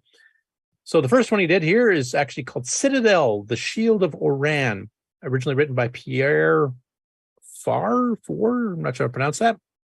As you can probably tell by the spelling on the bottom of the screen there, it's French. And this game is from 1984 originally, and it was originally written for the Sanyo PHC-25, which is not a computer I'm familiar with. Is anybody else on the panel? I don't know nothing about what its capabilities are, what its graphics were. Anybody? No. I don't know. I thought Sanyo did PCM or CPM machines. Well, they had the Sanyo or PC. MSX. Yeah, because I do remember Time Band, it was ported to one Sanyo machine early on, before the Amiga and the ST and DOS versions came out, but after the CoCo one. But I that's the only thing I know about any Sanyo machine, really, besides clones. Anyway, this was part of a series of text adventure games called Laurie Seal's Citadel text adventure series. So Jim not only converted it to run the MC10, he also translated it to English, added some color set changes and some sound as well. So I'll play just a little bit of it here. It's a very long 60-minute walkthrough. I do like his little intro here that actually had a little bit of graphics with a kind of a 3D effect. And he's kind of following some of the later text adventure games here where they actually have like your current location and objects highlighted by inverse video versus different parts of the screen. So you kind of see the organization at a glance instead of having to read through the whole thing to figure out what changed, what happened. Anyway, it's a text adventure game. Next up, he's got Duke of Dragonfear by Tim Hartnell. This was originally released in 1983 on a machine that I think Nick Morendes is at least somewhat familiar with, the Dick Smith VZ200. The VZ, yeah. Now, if I remember correctly, that was a Z80 based, but VDG chip, wasn't it? It had the CoCo's video chip with a Z80 or Z80. That's right, yeah. What country from? So this is an adventure game with single key responses based on menus rather than having to type in verb noun phrases, which is, I would call this kind of a beginner adventure. Because, I mean, part of the whole thing with a text adventure game is you have to try to figure out what verbs work and, what kind of weird command you might have to figure to manipulate an object or whatever. And this actually kind of spells it out for you. Let's see if we fast forward to one where my tab here. Okay, that's dying. We can skip that. Yeah, so like here, I'll just pause it there. So on the screen for the audio listeners, it says, Jim, you are at 34. Your amulet signals that there is a solid wall nearby. You have 24 moves left. You basically have to solve this within 25. It says, what do you want to do? And your options are N to move north, S to move south, E to move east, W to move west, F to fire an arrow, and Q to quit. So single character, like much quicker response than having to type everything in, which I do remember there was a few other games that kind of did that, but I don't think it really caught on because I think part of the whole thing with the text adventure games is that it was interactive fiction, and just, you know, tapping a key isn't really interactive fiction. You didn't feel like you were part of a book or anything. And the really good ones, like some of Infocoms, etc., really did get you kind of involved. And I think that's probably why that particular format didn't, you know, stick out as long as the other ones did. But it definitely would be good for a beginners just kind of figuring out what a text adventure game is. And next after that, he's got ABM by A.E. Van Beverhout from 1981. I'll mute the sound here and just start playing it. So this is kind of a Missile Command type game, not exactly the same, but pretty close. And this was originally in 1981 for the Tier City Model 1 and 3. Now, I don't know, Nick, if you were familiar with this one, because I don't know if it was a type in from 80 Micro or where it came from. So he's added some optimizations. He added some colors. He made it all Canadian cities, as you can see in the bottom here. So if Ken doesn't rejoin us, maybe that's because he got bombed by the ABM near Vancouver. I'm glad Saskatoon's not in there, so I'll survive. One odd thing is you'll see some of these things just go flying across as opposed to bombing down, which is a little bit strange. So it's a little bit different, though it's pretty close to Missile Command. That might be like the bomber from Missile Command that just goes across. Yeah, the plane that just flies across. Well, those are the ones heading for my house. But it seems to be like limited to one missile or coming down at you at a time. Only 4 cities instead of, I think, what does the arcade have? 6, I believe. But still, for a basic game, it's not that bad. And then the final one from Jim is called Manticore. This is a text adventure game as well, with a little bit of RPG elements, originally by John Bradbury in 1980. And this was originally on the Commodore PET. And this one you can see is a little bit wordy. Instead of just saying your exits from this room are north, south, and east, it actually says you may go down, you may go south, you may go north on separate lines. It fills up the screen pretty quick with just telling you what directions you can go. So I'm guessing this is because it's kind of early in the text adventure genre's history. But, you know, standard text adventure game type thing. So thanks, Jim, for your 4 ports this week. I think that's when you ended up with last week, too. So I will never doubt that you'll have stuff ready again. Next up, Chronological Gaming finally finished 1981 as of Thursday, and he started 1982 on Friday. So he would have been on to 1982 a bit faster if I hadn't kept finding CoCo games that aren't on the archive, that I don't have on my site, and I just happened to find them. A few I had to patch to make them run on disk systems, etc. But I kind of flooded him with a bunch of late entries, so I delayed him a bit. Sorry about that. So we had 2 episodes that had CoCo games in it. The first one here has Vampire Castle from Aardvark, which is a text adventure game. I probably won't bother playing it because it's a text adventure game. We just saw a whole bunch from Jim. The other one is the game Vegas Game Pack. So that one I will play a little bit of it. We're going back to the TRS-80 CoCo, and this is Vegas Game Pack. So Vegas Game Pack came out in 81 from Nelson Computer Systems, which is Dan Nelson and I think his brother. But they became famous later. Like they started with stuff like Super Color Writer and Super Color Terminal. All that stuff got renamed to VIP. So you guys probably would recognize it more as VIP Terminal or VIP Library for that matter. All done by the same company. And when they started expanding and getting bigger, they ended up creating a subdivision called Color Quest, and all their games started going through Color Quest. But this is early enough. This is back when it was all Nelson Systems. And basically, this is just a little pack of low res. I think the slot machine actually used higher res graphics in this, but he just demonstrates one particular game. I think it's Blackjack. Mainly because, I mean, he doesn't try to cover the gambling games too closely because they're gambling and you want to get into actual proper gameplay where you have control over something. And this is just usually games of chance. So, but anyways, you guys haven't seen it. That's one of the earlier 1981 games from the CoCo. And then on the Thursday episode, which is the last cleanup of 1981, he covered 4 in a row that I had submitted to him. Now, a few of these we've talked about. Basically, I sent him Death Ship, which is another aardvark text adventure game. We'll skip that one. Cosmic Kamikaze, which is a Fred Skirbo illustrated memory banks game. You may remember Fred, if you collected Rainbow in the 80s, he had columns on there. He did a lot of educational stuff, but he was always doing stuff with BASIC. He never really touched ML. And he usually had really good artifact colors. He was one of the earliest BASIC programmers that figured out how to control them within BASIC itself. Unfortunately, in this case, the game looks visually good in screenshots, but the gameplay, it leaves something to be desired. Let's be honest. So I probably won't play that one either. You can check it out. It's on my site now, and it's on the archive. The two I did want to actually play a little bit. We talked about this last week. I'd been digging around trying to find a bunch of missing CoCo games that I've seen advertisements for, but never saw. And the two I'd found were both 4K cassette-based games. So these are some of the very few third-party games that only needed a 4K CoCo to run, the bare minimum, and a cassette player, because any other 4K games from Tandy usually were cartridges, which were like $40 a crack, and these games are like 10. So the two that we talked about, and I showed you some screenshots last week, was Gauntlet by Britt Monk, which came out in August of 1981, and then Space Intruders by Charles Forsyth, that was sold by Venture International and was based on an earlier Tier City Model 1-3, which is kind of a cross of Space Invaders and Galaxian. I only showed screenshots, if I remember correctly. This time, we've actually got some video. Unfortunately, the sound's turned way down on some of this. You probably won't be able to hear the sound effects, but at least you can see the gameplay. I thought that would be kind of interesting for people who have not seen it. So let's show Gauntlet first. And I'll briefly stop here because this is a review from Color Computer Magazine. And if I remember, it was actually their first issue or the third issue. So it's fairly early on in the run of a review of Britt Monk's Gauntlet, which he had sold on his own for a few months in Color Computer News. And then Avalon Hill contacted him. And so that game looks pretty good. We'll sell it on your behalf. And he later did 3D Breakthrough, and he ported Viet Cong and some other games, VC, to the CoCo for Avalon Hill. So we actually ended up doing a fair bit for them. I'll just fast forward here to the gameplay.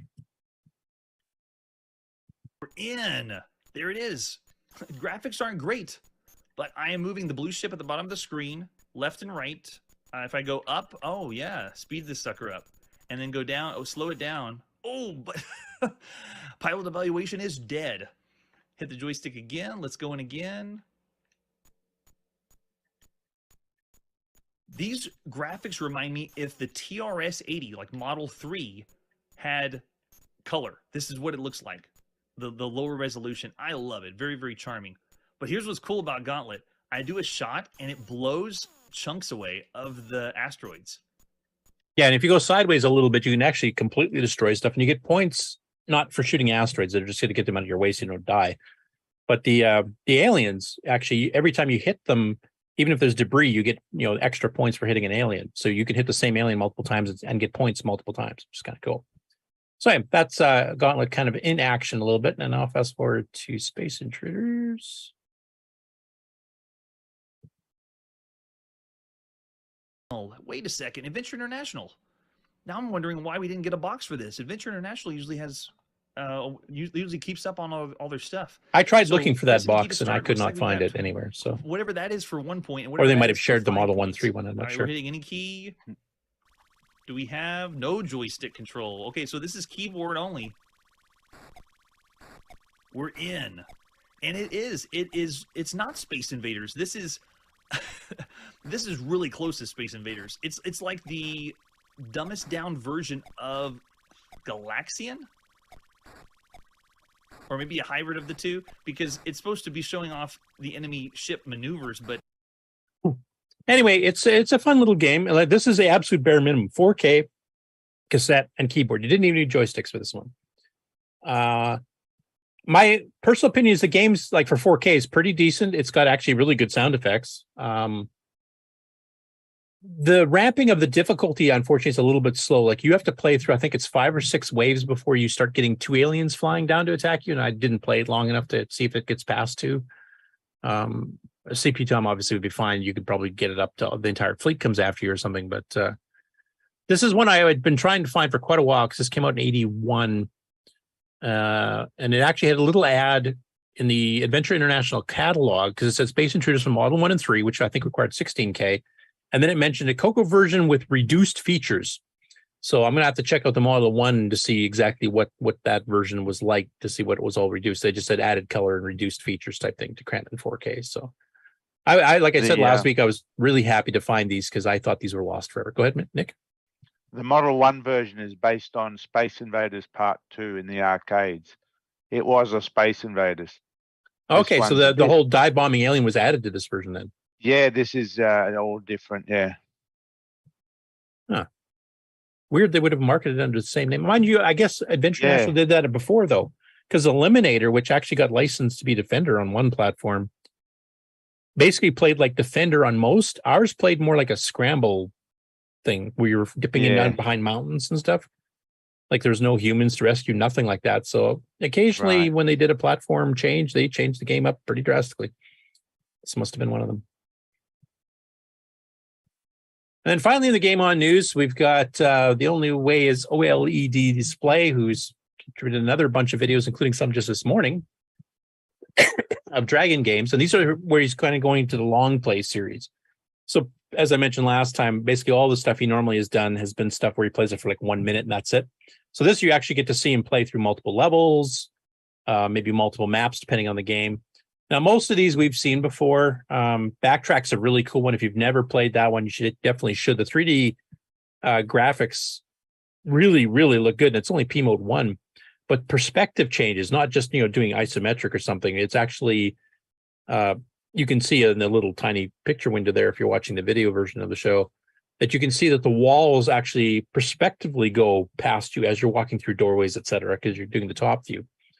Other games here he did was like a Fury, which is a Time Pilot clone originally by Computer Shack. I did notice that the Dragon version probably, I'm not sure why they did that, but the voices, like there's some voice digitization in the CoCo version. They'll go like, player 1, your shot. None of that's in the Dragon version. I don't know why. It perfectly was capable of doing it. Monsters kind of boring. What's that? Maybe RAM size. Yeah, but the Dragon came with 32K, and that's what Fury required in the CoCo. So okay, yep. Monsters is just kind of a boring one. Buzzard Bait, if you want to see Buzzard Bait in green, I don't. Yeah, well, what does it look like? It looks like hell. Plays well, it looks like hell. Too much green. Yeah, and Jetboot Colin. It's meant to be calming. It should be a calming game. Well, so it should Backtrack then, because it's got green.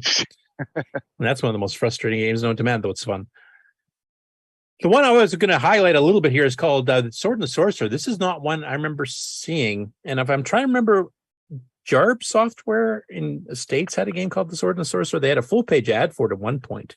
Now, unfortunately, he does not play the very beginning, like any splash screens or credits. So I'm not sure if this is the same game, because I haven't seen it. I'm going to have to kind of track that down. It might be a completely different thing, which just happened to have the same name that was produced in the UK. It's written in BASIC with some really nicely drawn graphics. I'll mute because he's got his TV on. I don't want to get it dinged. But basically, it's like a presentation like we've seen in a lot of adventure games. You got attack and defense, and you've got certain keys that do certain features. But he's got these really well-drawn graphics. Kind of reminds me of Paul Shoemaker when he did that one D&D game that he later got into a little bit of legal trouble for stealing some graphics. He could have stolen that from this one because this would have been perfect. Their second release of that game, by the way, you can get it on his itch.io site. Yeah, did he replace the graphics or take them out? Or what did he do? He replaced the graphics. Okay. But you can see here, like we're looking at a screenshot here with the unicorn that you're battling at this point, and it's well drawn. Now the game itself just basically has a little 3D, wireframe perspective of dungeon with doorways and hallways. So you wander through. I don't even know what the purpose of the game is, what the ultimate goal is. Here it's asking, do you wish to eat food, drink a potion, or neither? Here you found a battle axe on the ground. Like the graphics are well done, and they're definitely designed for 2-color because, of course, with PAL, you weren't supposed to be getting artifacting, so you don't want a bunch of red and blue fraying around the edges here. But the graphics are quite well done. Here you can see some food in the lower right, and you've got the monster, the genie, up in the lower left, or upper left. I mean, the drawing of the fonts is quite slow, so I'm assuming that's all in BASIC. Probably just get put buffers for doing the drawing itself too of the monsters and the objects that you find. But the game itself looks like it could be a little bit slower, dull, but the graphics I'm impressed with for a 2-color restricted resolution of the dragon and the CoCo. Those look pretty good. He did a really good job on those. I can recognize what the things are without having to read the description, which is sometimes not always what happens. What was that, Nick? It was smart. That wasn't Looks me. very, very nice. Looks very nice. It's impressive looking. Yeah. So I'm really interested. Is this a game that was on the CoCo originally, or if this was a uniquely Dragon game? So I'm gonna have to do some research in that.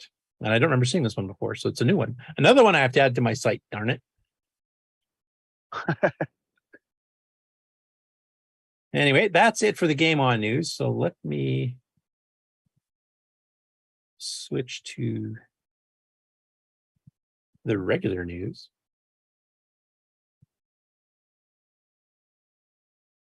Okay, did that come through? You should be It seeing has now. introducing 6dev09. Yep. Okay, so a couple of announcements for stuff that is going to be demoed at the fest. This is one of them. Now, Eric, unfortunately, is traveling. Actually, he's going through some stuff at Bob Swogart's place, because, of course, he passed away recently. A bunch of CoCo stuff. So he's actually kind of busy with that at the moment. So as I invited him to come on the show, because this is a project he's shown on our show back, what, a year or two ago? Maybe longer. It's basically a cross-development system on modern. It's a while. Yeah, it's been quite a while. And he's actually getting it for getting it ready for public release. There's a Patreon and stuff set up for it. As you can see here, he's actually got a screenshot of it, editing some basic code that actually is using more modern techniques of actually writing the code instead of to put 10, poke, blah, blah, blah, like he's showing on here. It's just, straight commands and etc. And he's actually got it in a CoCoSoft font, which is one of the options in it. But he'll be demoing this at the fest, and he's got some stuff here. He got custom fonts. He's got the CoCo fonts and some other stuff too. You can see some here, like themes. He's got a modern dark theme, a retro classic CoCo theme, modern light theme. Full support for LWASM, including every single flag. Creation of disk images is automatic within the program itself. And so he's planning on, this will be the first public alpha release, I guess, or beta release at the show. And he's actually said he's going to try to cram a few more little bits to it before the show actually starts. So he will be talking about this at the show at his booth. So if you have any questions about it or want to see a demonstration of it, drop by Eric and Alice's booth at the fest. And next up, this is another announcement. I don't know when this is getting publicly released. There's a new version of MAME coming, which has some pretty major changes for the CoCo, how it is handling both disk controllers, virtual disk controllers, and how it's using the disk ROMs, because there's a whack load of them nowadays. There's HDB DOS and RGB DOS and ADOS, ADOS 3, ADOS 3 Extended, CDOS from Disto, the Radio Shack ones themselves. And one problem with MAME is it always wants to do this stupid CRC check to make sure that the ROM's changed. So if you change one byte in the ROM, it refuses to let you load it. And that whole structure is being changed in the upcoming version of MAME. So I will just kind of read a part of this verbatim for the audio listeners, because I literally just cut and pasted this from his post in Discord, because he's also on the road right now, so he can't come on to talk about it. He'll be at the show, of course, too, with his sister. AJ will be there for the sibling rivalry part, but he'll be talking about some of this stuff if you want to ask him any questions about MAME development stuff.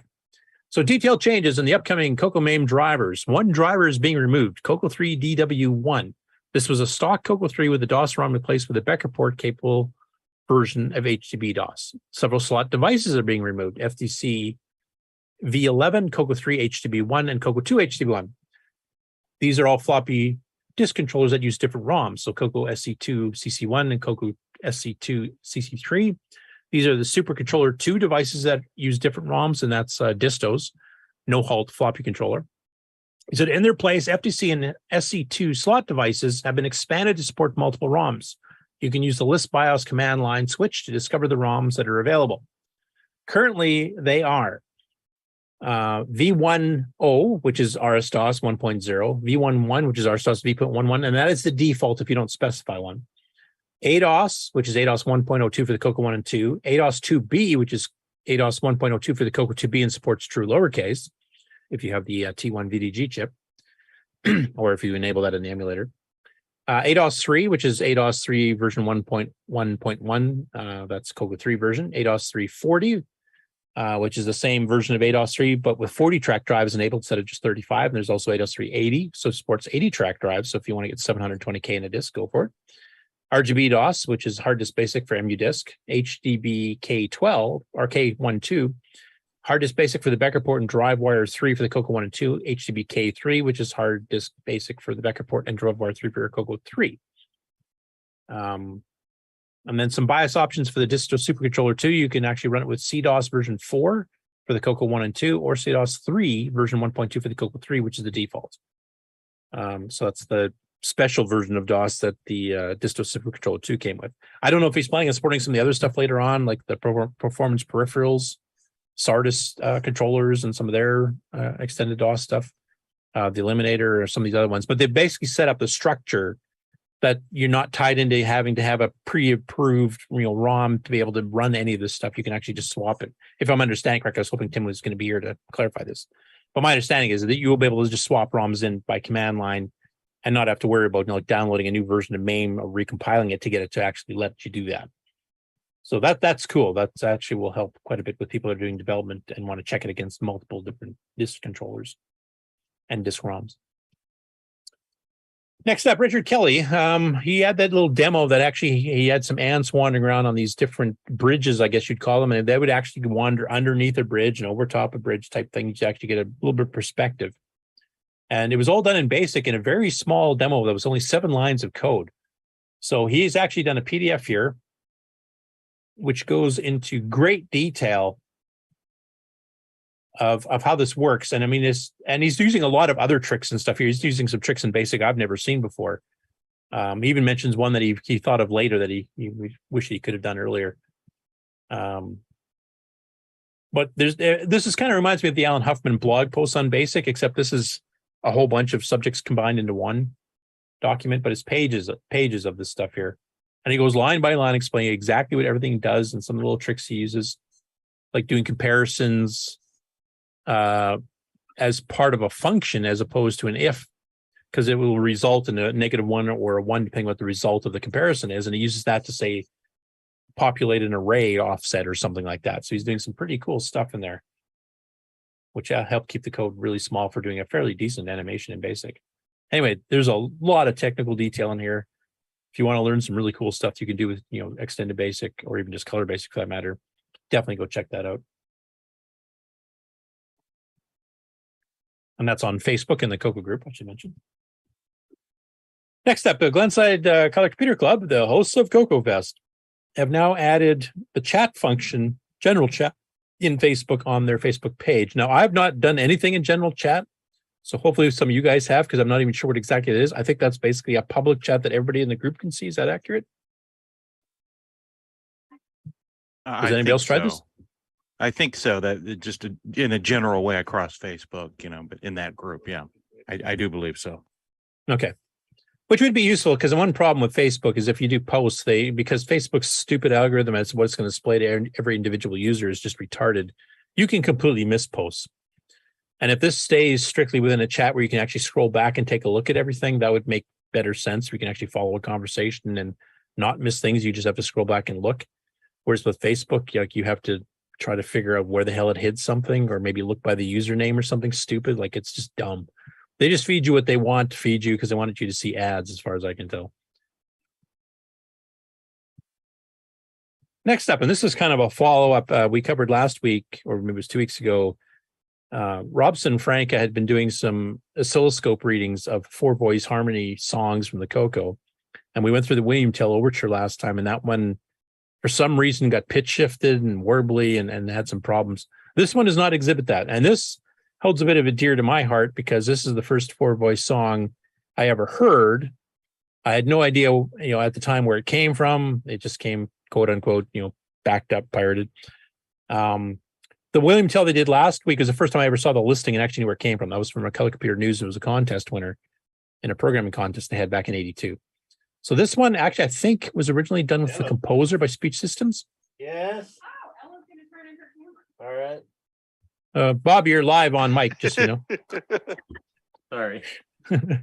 Hey, Curtis, this is the Country Roads one. This was published a few months before the William Tell. This is the Clell Dildy code that all that other stuff was based on. Thank you. Okay. So was this published in a CoCo magazine, you said, or? Yes, I'm looking up where it was and I'll put it in the chat. Okay.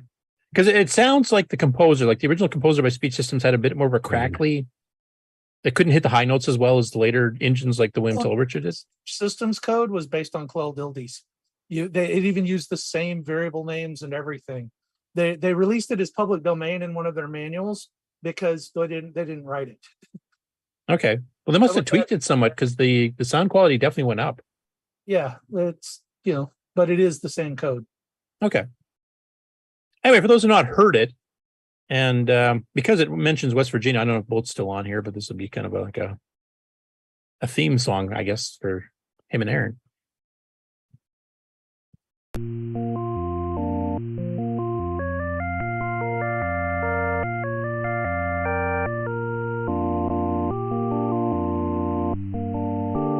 Anyway, I don't know. That's close enough to get us a ding, so I don't play too long.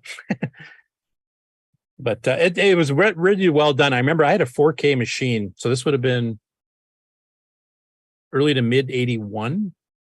No, wait, sorry, late 81, early to mid 82, somewhere in that time frame before I got my upgrade. Because in the summer of 82, I got an upgrade to 16K. And this is one I wanted to play for my parents because they didn't think a computer was useful for anything, but they really like music. So I figured if I get them some decent sounding music instead of the sound command, maybe I convince them to help pay for an upgrade for my birthday or Christmas or something like that. What a con man. Yeah, I was. And at any rate, this thing was too big to fit in 4K. But I found out that I didn't know the details at the time, but I found out that if you started Claude-Ming it, the engine to drive the sound was at the beginning of the file and the notes came after in order. So if I played it, and I still remember this day, I had a CCR80 cassette recorder. If I reset the counter to 0, did a Claude-M, played, and I stopped it at 7.5 and purposely stopped the tape and then played it again so it got an eyewear, it would load in enough to play about 45 seconds of the song in 4K. So I actually did use that, and it did convince my mom and dad that there is some of this computer thing. And then they did actually help. I paid for half and they paid for half, but I did finally get my 16K upgrade because they wanted to hear the rest of the song. So anyway, he's gullible. Yeah, it's almost as gullible to get people to play Neutroid and thinks it's good. Anyway, this like I said, this one is nostalgic for me because it's the first multi-voice song on the CoCo I ever heard. Besides, I think a 2-voice one somebody did under the music cartridge, but this sounded a heck of a lot better. Yeah, that was Kilgus. Yeah, and I think was it Rich Perry that did this port to the CoCo, or did somebody else do this one? Or do you know, Alan? The Country Roads code was actually originally from Clell Dildy. On the CoCo, or is that from somebody else? Yeah, on the CoCo. It was in 68 Micro magazine. I put it in the chat. Okay, March of 82. Somehow I missed that because I've actually gone through those 68 micros. I don't remember seeing that. It was just published in the letters section. Oh, really? Yeah, it was just sent in as a letter. Hey, this is based on Hal Chamberlain's code from 77 in byte, and here's some music data. Have fun, and that was it. But it was just sent in as a letter. Cool. I think I still have the download of that particular issue. I'll have to check that out. Any of those of you are interested in the 68 Micro magazine, which actually started as a 6800 based, and then they added 6809 later. It was the first magazine that covered the color computer in a technical aspect. And in fact, they were the first one to tell people how to copy cartridge ROMs onto cassette. I think of the November 1980 issue, if I remember correctly, because there was a meeting with Tandy people, and I still remember they used this in their ads, where they'd met with Tandy executives and said it's impossible to copy stuff off of a cartridge to tape, and they said, yeah, we just put a piece of tape over one of the pins and it was easy. And I did use that exact same technique myself, so I was quite familiar with it. Anyway, really cool, and it's really fun seeing the voices themselves. You can see the waveforms. You can see the high-pitched notes are all compressed together horizontally, and the lower notes are wider spread apart. You can actually see the note changes. If you want to see that on the CoCo itself with code, Jeremy Spiller, the guy who did like Xenix and Crystal City. Yep. In one of the Rainbow magazines, he did a chunk of code called Super Play that expands the play command to support waveform playback like that. And it comes with an editor where you can put in your own math functions and create the sound forms and store them up in high memory. So yeah, it's a really cool little piece of code.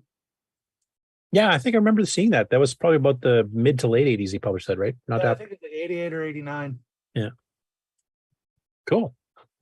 I'm definitely going to check out 6-Day Micro because I don't remember seeing that. I do remember the William Tell because I had to type that in with our club. I paid, I don't know, this 9th page of data statements or something. Anyway, up next we have Tim Linder did this video here, Dungeons of Dagoth CoCo 2 and CoCo 3 timing test. Now this, I didn't realize the speed between the machines would be this different, and I'm wondering if there's an issue or a difference between the machines themselves, because I don't remember when I switched from the CoCo 2 to the CoCo 3, I don't remember Dagoth changing in speed that much. So he does side-by-side comparison synced at the start, so it's starting the exact and running through the demo. Now, he did mention in the comments here, because somebody asked about it, is that the CoCo 3 in this case does have a 6309. And it's supposed to be cycle-to-cycle accurate unless you kick in native mode, but maybe that's not entirely true, or maybe it's something about the way the CoCo 3 accesses RAM or whatever. Not sure. I don't know how many of you have seen this particular video here, but you'll see the CoCo 2 on the left and the CoCo 3 on the right. And these should be running the exact same. They're running at 0.895 megahertz. There's no double speed, folks. But you can already see the CoCo 3 has gotten a little bit ahead. And you'll notice when it was drawing the dots, the pixelated dots to simulate darkness, that's running faster too. And so far, they're pretty close. I mean, they're off by, what, 1/10 of a second or something, but it gets further and further apart. And I did not know the difference between the CoCo 1, 2 and the CoCo 3 was that much. I know this is just riveting for the audio viewers because there's no sound and you can't see it. So if you want to see this, just to hit YouTube and hit Tim Linder's page on YouTube, and you can watch the video yourself. How dare you interrupt nap time? Like here, they're still pretty well in sync. Pretty close.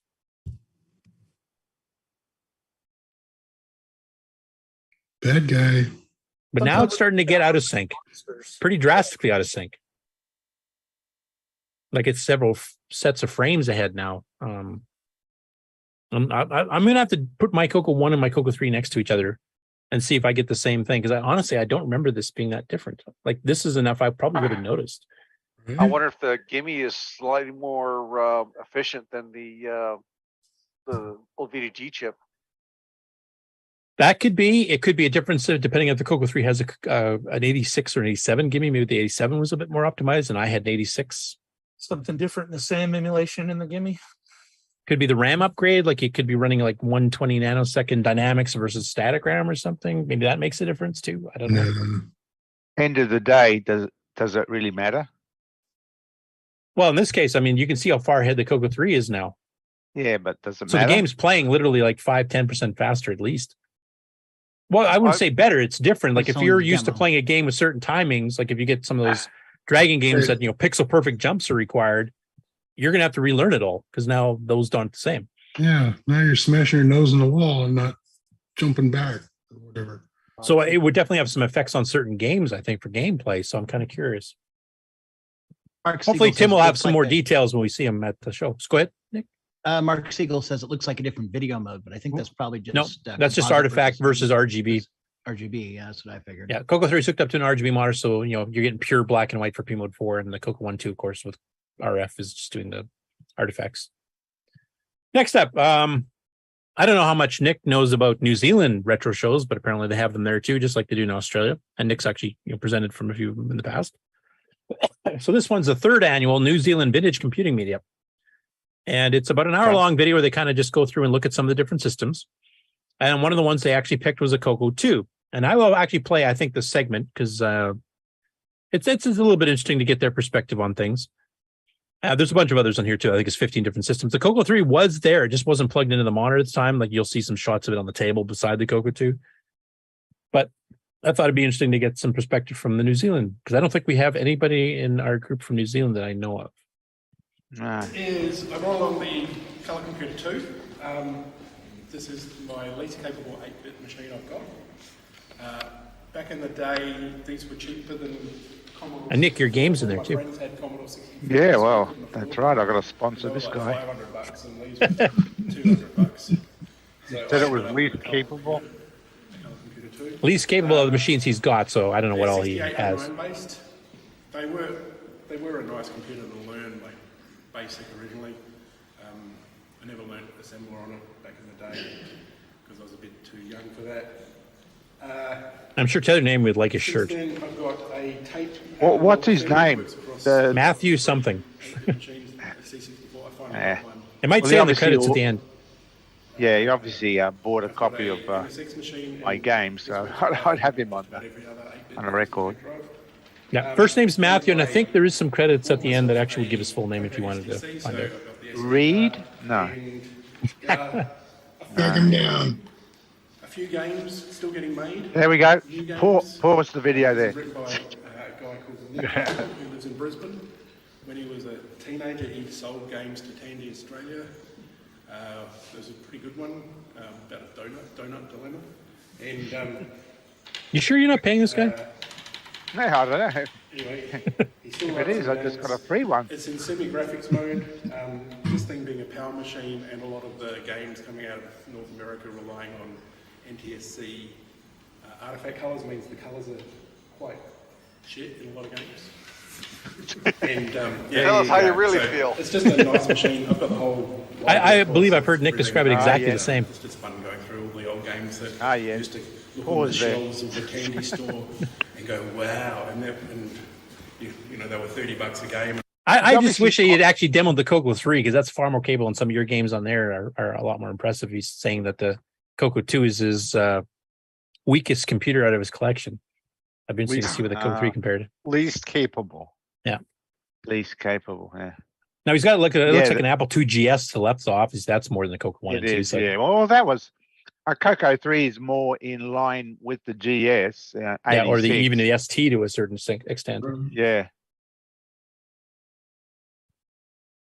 Anyway, I thought it was really cool because I just kind of stumbled across that when I was just looking for stories, and I never even heard that the third annual. I didn't know they'd done 2 previously. No. But yeah, if I you get know in the- contact with him, Nick, I would love to maybe have him on the show for a little bit and maybe see if he did demo the CoCo 3. Maybe there's some other video that we don't have because I'd like to see what some of the people there thought about that.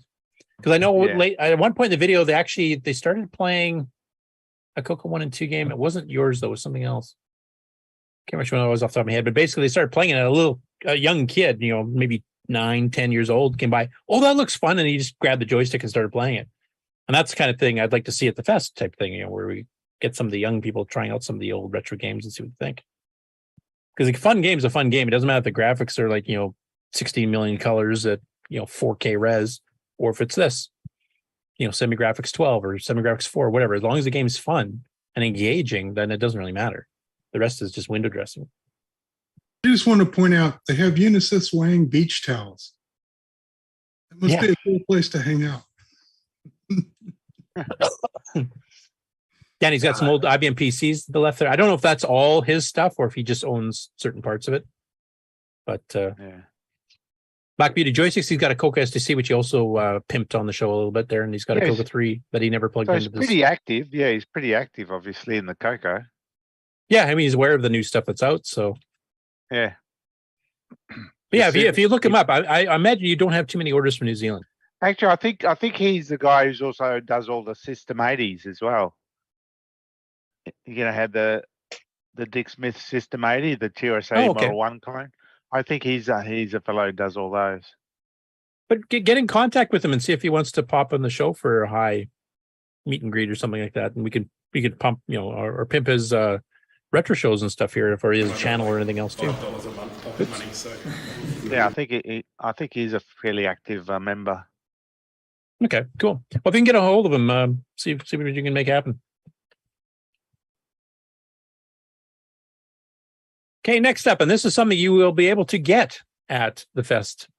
So Brennan Donnie posted this in the MC10 group on Facebook, and he says, my daughter and I are working to make some Pi Key 10, which is the wired USB keyboard and Atari joystick adapters for the MC10 will be available at CoCoFEST, currently targeting around $60 per installation kit. If you're going to be at CoCoFEST and are interested in this, please let me know, especially if you have a preference for color of 3D printed rises and stands, since there will be a limit as to how many we can bring with us on the plane. Please see the photo or the website at pikey.tech, and that's PIKEY for examples. So here you can see he's actually got a USB keyboard plugged in. He's actually got a Atari style joystick here. He's got a black case over here and an orange one, a red over here. And basically, it's kind of like the way his CoCoVJ, where you have this riser to basically separate the top half of the case from the bottom half with some extra space to fit the satellite boards to do this kind of stuff. It's even got the Pi key thing here, where you can have a bunch of options for the keyboard. And then the second picture kind of shows it all plugged in. So he's got 2 Atari joysticks plugged in, and he's got the reset and the power buttons rerouted up the front there. Looks like a really Looks cool pretty thing. tidy. Yeah. Yeah. I myself personally, I prefer the black myself because it kind of matches the background of the keyboard rather than adding a third color. But if you want to show it off, I'd pick orange because you're definitely going to notice it. Yeah. But I mean, the biggest complaint most people have with the MC10, aside from the fact it's not a CoCo, is that the keyboard is hard to type stuff in. Like, it's great running an emulator where you can use a PC or a Mac keyboard or whatever else, and then you can just type into your heart's content. It did have the function key things. You could do like quick graphics, and you could do quick keywords and basic and stuff like that, which helped. But the keyboard, even though it does have keys that actually press down, unlike a membrane keyboard like, say, the Atari 400 or the Odyssey 2, it was still pretty difficult if you wanted to actually write a program on a real MC10. This kind of solves that problem. If you want to scratch that itch of actually programming on the original hardware, you add a composite board or the CoCo VGA to it to pump it up to a modern monitor. He's showing the CoCo VGA here. And then you can plug in some Atari joysticks, which kind of remaps to keys so that you can actually use standard keys that most MC10 games use to control stuff with the joystick, switch style. And then you've also got a full USB keyboard, and the key is a small portable one here, Bluetooth almost looks like, or ones that you'd see more commonly on Bluetooth. But you can also get the full wide ones with like multifunction keys and a mirror keypad and all kinds of stuff on there. So that would be just cool. I'm definitely looking forward to seeing this. I don't have an MC10. If I had one, I would definitely be interested in this. But I definitely want to give it a try and just see what it feels like. You got your keyboard template right in front of you, and there you go. Yeah. And you can redefine keys and stuff here too with that little bit of software he's got in. And that's controlled by the keyboard or the upgrade itself. So it's not stealing memory from the MC10, from what I understand. I'll verify this when we see Brendan at the show. Next up in the Dragon section of things here, John Whitworth of Dragon Plus Electronics has a couple of updates. So the first one here, he's got an update on the Super RGB board. So he's been going back and forth and doing some design changes and stuff. And now he thinks he's got it stabilized. So he's sent off to all PCB again to get some new boards to put together for him. Somewhat refined, corrected boards with the prototyping malarkey, as he calls it, taken off. So all the test points and through all resistors, etc. He thinks the board's stable enough now. You don't really need all those out. So this is going to be a more clean board. Probably not quite the final production run, but getting close. And here's a zoom up of the drawing of it, basically. So it's an RGB circuit based on the original Dragon RGB board redesigned for SMD. You hardware guys have to tell me what the heck that means. And brought to you by Dragon Plus Electronics. Surface mount. Surface mount. Okay. And what does the D stand for? Surface mount Device. devices. Okay. Get with the program, Curtis. I'm not a hardware guy. You're being a traitor, Nick. You're turning into a hardware guy now.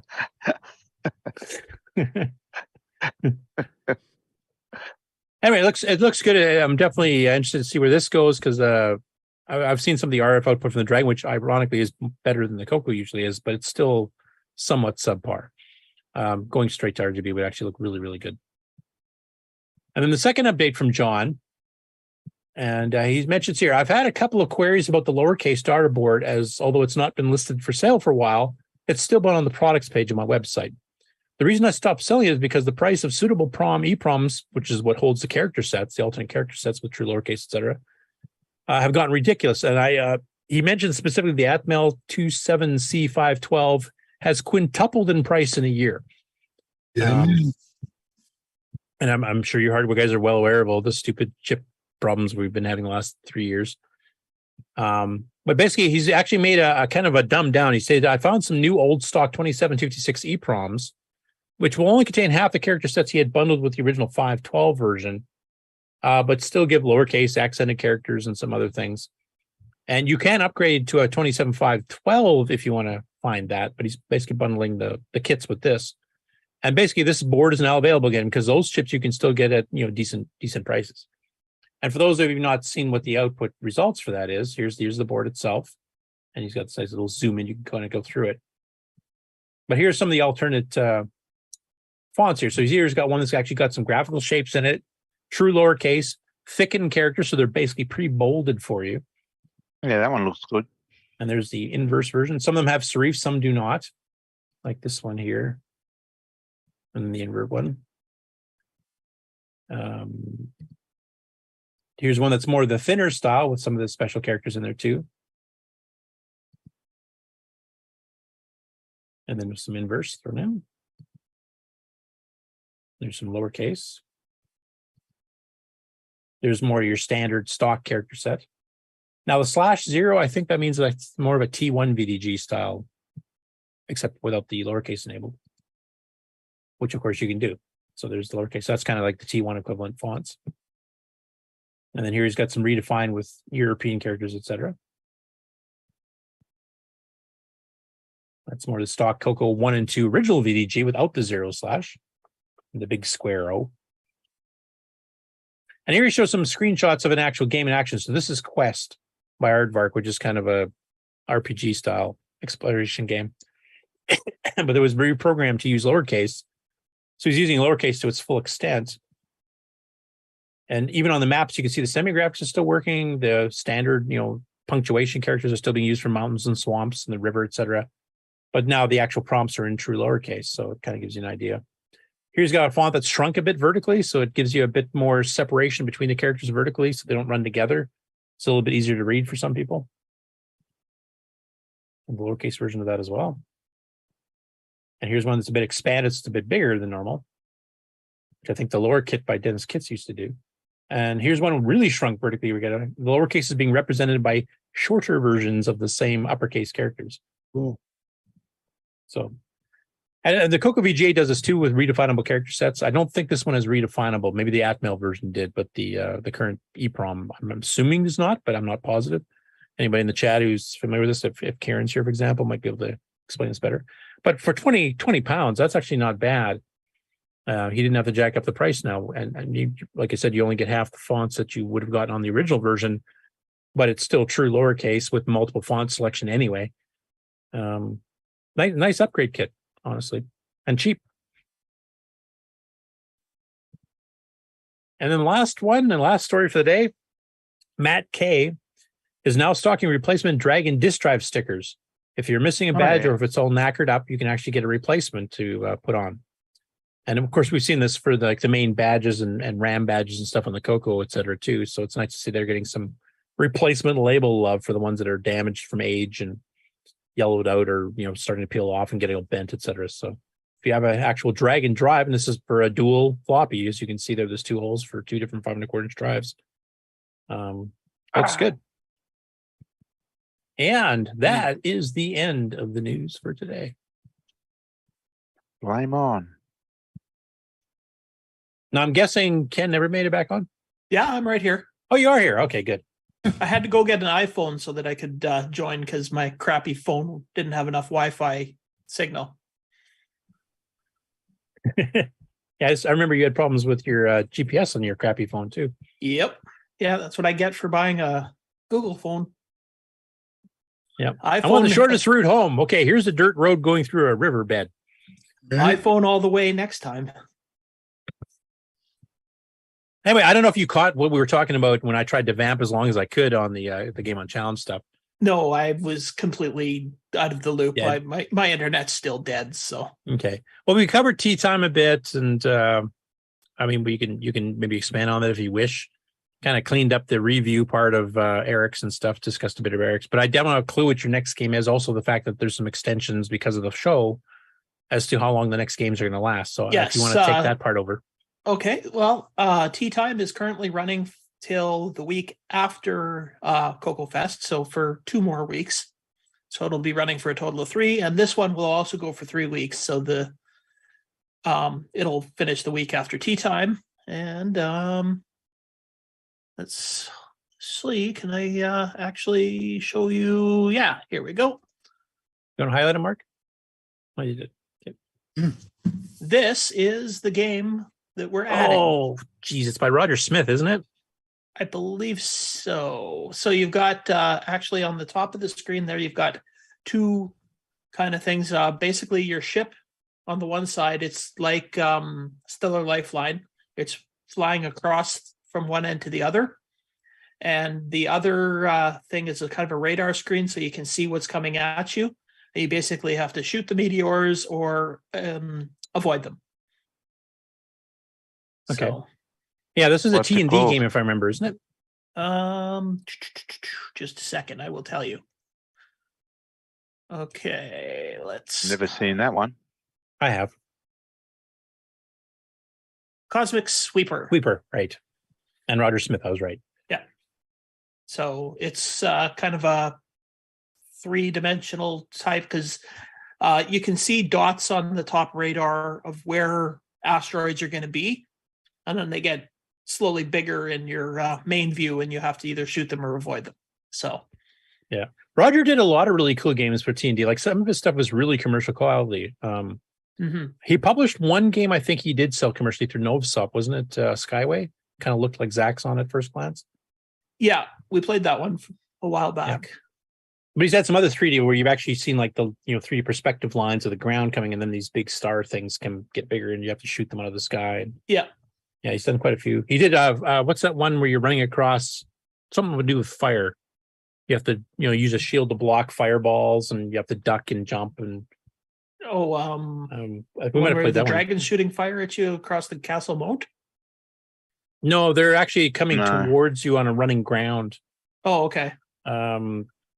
Shoot, I think it has fire in the title. To be honest, it's on my site.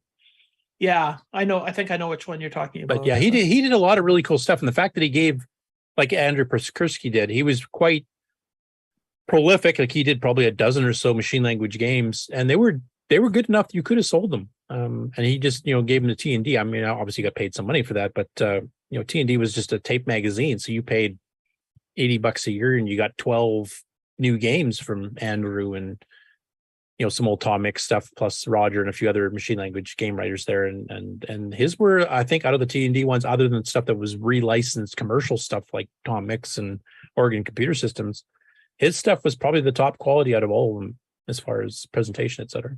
Along with a few like Terry Steen did a few there too. Like we covered a few of his when we did the interview.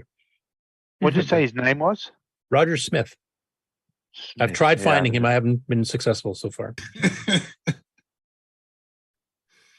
I've never played this game before, but it looks like my kind of game, right up my alley. Shoot 'em up. It's yeah. Just a fun shoot one. anything coming at you. I do have this on my site, right? If anybody wants some details, Yes, you do. gameplay. Okay. I stole the pictures off your site, so. Okay. Because I did pass 750 games this last week or two, so I'm about half done now. Yeah, and give it another 20 years, you might be there. Zoom in. Yeah, well, as long as if Nick's going to keep like rehashing or re-releasing his old games, we can crank them out faster just to slow me down. We just got to get more people actually making games for the CoCo to really get Curtis behind. No, we do. I mean, we've got Paul Shoemaker's been cranking out a bunch lately, and who's the guy we just covered that did the ants thing? He's Richard Kelly. He's cranked out a few lately. I'm working on New one, but category. it's taking a while. It's Paul generally- Thayer, he just released Kokobon. He's got a couple others on the go too. I mean, yeah, there's no shortage. We've got a whole new category, network games. So Oh, right. Thanks. I'm actually doing what Chronologic Gaming's doing. I'm trying to clean up all the old ones. I'll throw in new ones as they come out, and I'll throw a couple newer ones in, like I did recently with one of the Maze games, just to not have everything like 1982 at the moment. But there's so much stuff. I was going through with Brian Palmer Breeza on Discord, and I sent him my 82 list of all the games I found advertised in all the CoCo magazines, 80 Micro, 68 Micro Journal, that were commercial.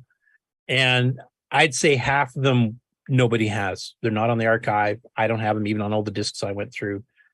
Eventually, I will publish these lists publicly because I'm still seeing if I missed any. And plus, I've got a few discs to go through. I have found a few that were missing.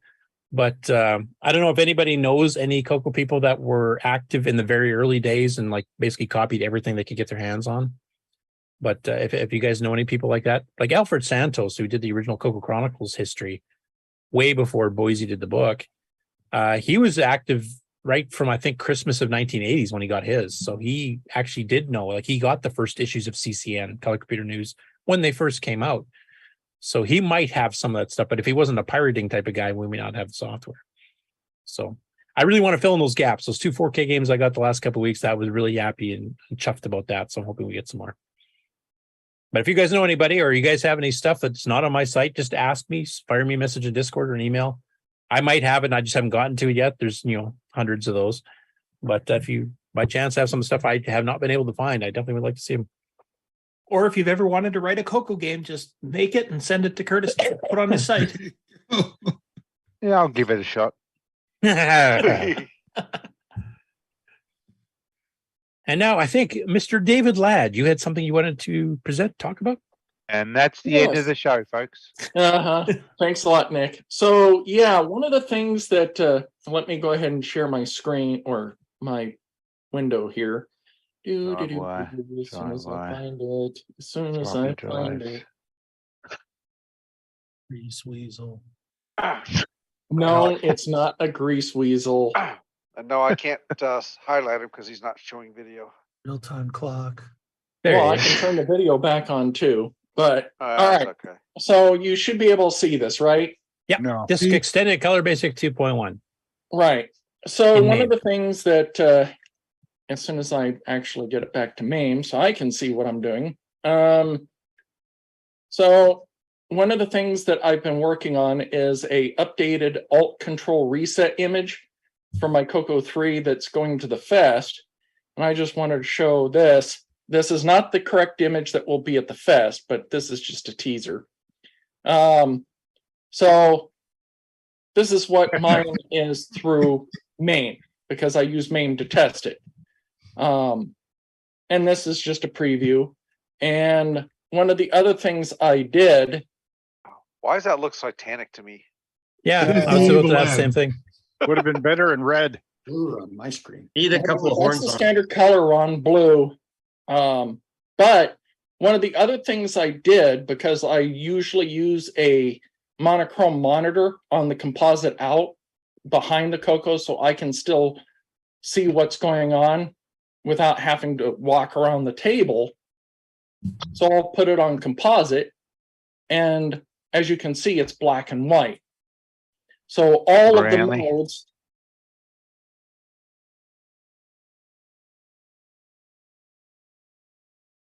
Even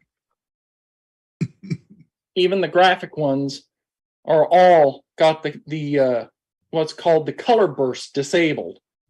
So I had to edit those values as well in the ROM image. So that way the monochrome monitor doesn't get confused with the color burst signal.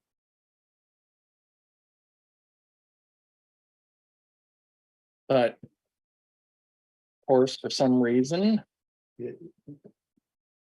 but otherwise, the main thing is that I'm teasing is at least the Alt Control Reset for the Fest. Do you have a slightly less creepy pick you could use? Oh, but Curtis, you don't even want to know what I used for the actual one for the Fest. Oh, this isn't the one for the Fest. Oh, this is a teaser one. This is just when you're starting to enter the pits of hell. Okay, gotcha. You can't show it on TV here, huh? Yeah. No, So tune in at live at the Fest for The Exorcist on Dave's CoCo. No, I'm just kidding. he's going to be That doing might be poltergeist true. for the folks. The intervention list for CoCoFEST is growing and growing. But yes, I just want to do something special on the CoCo for the Fest. Well, that was special. That I wanted to use, and also, has that Easter egg, so to speak. Yeah, and I mean, anybody's had a CoCo 3 knows that switch because you can cold start a machine no matter if it's crashed or anything else. And of course, it was cool to turn it on in the early days when the CoCo 3 was first released in the Radio Shack stores because most of the managers had no idea how it got there. And there would be nothing there hooked up to load anything, no cassette, no disk drive. They're wondering how the hell did somebody get a picture on this? I remember doing that. Now that's funny. That's funny. And of course, Mark was pretty livid about finding that in there because Mike Ware just said, "Yeah, we'll fill it with some random data. You can use part of a random number generator." And it's actually a full digitized picture. Paul Barton has a Simpsons picture in his computer, and then he also changed the startup screen. You know, when you go to the green screen, he has his own wording. Maybe I'll bring his computer to the fest. Yeah, if you could. I haven't seen that. Well, actually, I've never seen it in person, but I remember the pictures on his not on Saturday night page. He's got a special keyboard hooked up to it, so I got to be careful. It's not too fragile to take on a drive, though, is it? That's my one As worry. long as I have it wrapped up good in the Okay. suitcase. Hopefully, the suitcase doesn't get lost on the plane. Oh, you're flying? I thought you were driving. Yeah, Okay. no, flying. Yeah, I'd probably be careful taking it on a plane because Richard, I think it was last year or was it?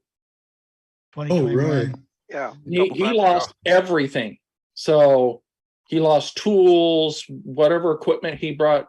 Yeah, they stock everything. Don't tell me that. I'm going by plane too, and I'm bringing a lot of my CoCo stuff with me. So better not get lost. Holy cow! Well, all I can say is make sure you insure it. That's all I can say. Insure it. My secret when I still flew to them, now I got to take too much stuff, so I can't. But when I used to just take like a CoCo or something like that, or maybe some discs or whatever, if I could, I would fit them on my carry-on. So I always had them with me. Even if they lost my clothes in my suitcase, I'd still have my CoCo stuff, which is obviously more important. Yeah, if I'm doing the Friday, the Saturday night jam session naked, oh well, at least the CoCo's there. Thanks a lot. Wrap a CoCo around your. I'm using my clothes to pad the equipment as packing material. Yeah, you can use it for cushioning the stuff. I've used that too. Now, before anybody gets scared that I'm actually going to do that at the fest, I'm driving now. I don't fly, so I don't have to worry about that. I will have enough room in my car for everything. Ken may have to ride on the roof, but there's room enough for the. That's good. I don't know. I haven't told you how much stuff I'm bringing. Well, the stupid thing is my smaller HDMI TV died, so I'm having to bring. I don't know what this is, a 32-inch or something stupid, maybe even bigger. It's just huge. So Patrick, how are you getting to the hotel? Are you going to do Uber like me, or what are your plans? Oh, me? Yeah. Oh, my 2012 Camaro, which I'm driving from Milwaukee. Yeah, he's only a couple hours away. So. Oh, okay. I'm sorry. I got mixed up. Who was it that's driving? Sorry. Who is it that's flying? I am. I am. So what time are you getting? Well, what time you guys all getting in? Yeah. Like I said, I'm Friday. I'm getting Maybe a we could pickup. share an Uber or something. I don't know. My thoughts. I think my flight Depends comes when in your about flights arrive, 5:30 on Friday, and actually I'm on the same flight as Tim and AJ. Okay. What time do you arrive? I'm sorry. I think About 5:30. We leave it to like 11:30 Pacific time, so it's like 3 hours, but plus you lose 2. So I'm getting in about 10 on Friday. In the morning? Yeah. You know what? It'll take 2 hours just to get to the rental car, but So am I. I'm arriving about 10 at O'Hare. Yeah. Okay. Oh, you guys might be able to sync up and share an Uber. Yeah, then. let's we should link up. Yeah. Yeah. I guess PM me on Discord. and get the Okay. details Yeah, I'll down. do that. All right. That's cool. All right. See what we can do. Thanks. Love to help, but I'm sitting in the only open pocket of my car with crap piled all around me. I remember that so much from the fest in the 90s. Like people would drive out with a van just stuffed to the gills with CoCo equipment, the passenger seats full, the back seats full, the trunks full, stuff strapped to the roof in totes. And I'm gonna have a lot of stuff with me. I don't know. For some reason, with each time that I've been, I get this little love note in my luggage from the TSA. From David Ladd. For some reason, they take a lot of interest in my luggage. I have had people go through my luggage driving across, not very often, but it's happened twice where they really went through it. So I've actually, I'll be taking my CoCo and stuff here. I'm actually not even bothered to put the screws in. If they want to see it's a circuit board with some stuff on it, here you go. But I'm not smuggling anything. So rather than make it difficult, I'm just taking the screws out and I can just pop the case off quick. Yeah, I had to take my computers out when I was going down to VCF and plug them in and turn them on for the guys at the border crossing because they were basically bored and they're talking to me about retro computers and they wanted me to. Oh, they wanted a demo. I thought that they wanted a demo. Well, they're just because I was in a crossing that was like in the middle of nowhere, so. These poor border guards were bored out of their tree, so they were like going through everything in my car. Yeah, you were the one car that day. Yeah, so they got me to pull my computer out and plug it in and hook it up to the TV. I'm surprised they had it, or did you had to bring your own TV in? I would imagine. Yeah, I had. Okay. I just had that little screen that I bring that I can hook the switcheroo up to. Yeah, I'm sorry. I'm gonna steal so much of the trunk of this stupid thing, but. It works, and I need something. So the secret is to go through Niagara Falls. No, that was Niagara Falls is busy as hell.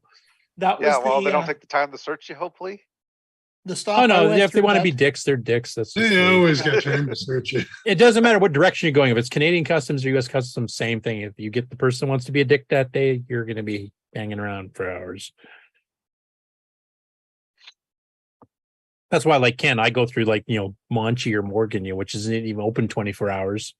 There's no town. It's just like a little building on either side with some scrub brush, gravel road almost. When you say dick, does that mean detective?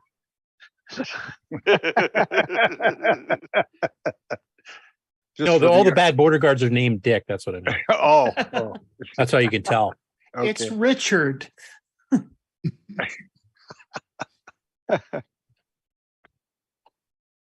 All right. I don't have anything else. Does anybody else have anything they want to do before we close up here? Except for we'll see almost all of you at the fest, which is awesome. Very cool. And like I said, if we do broadcast something, it might be on Sunday. Who knows? We'll have to. Apparently, we have a lot of work to do. Yeah, maybe do some experiments Friday night or something just to see if it's even possible. Or try some lower bandwidth. Well. I just find it strange that it didn't want to play nice. Yeah, testing went fine, but when I hit the go button, it just fell on its face. Yeah, but with all the other stuff going on around the internets today, that may it might have just been that. I mean, we had disconnection problems from multiple of them. You might want to try again just to verify. The Chinese balloon flying over. Probably. Yeah. My problem was nothing. Actually, it's not just my internet. My phone is gone. My internet's gone. My TV's gone. Everything. AT&T died for a while. Here, they rebooted something, and it all came back from nowhere. There could be some kind of big thing that happened today that we don't know about yet.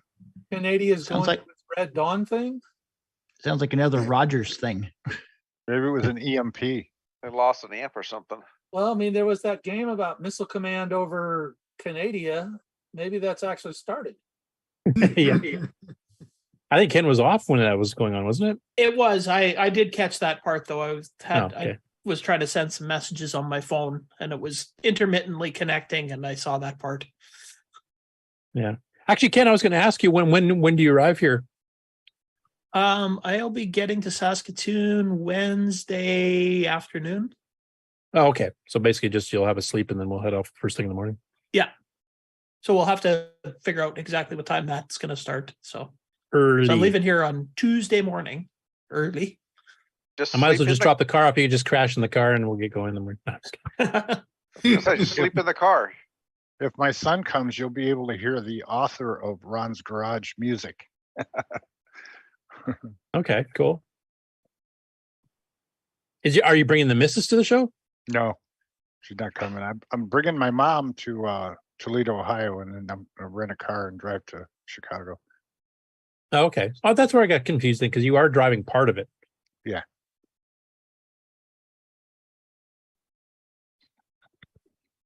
Okay. Well, it doesn't sound like anybody else has anything else to present. I know some people are, like I said, are going to keep the Potter Drive for that. Any announcements at the fest itself.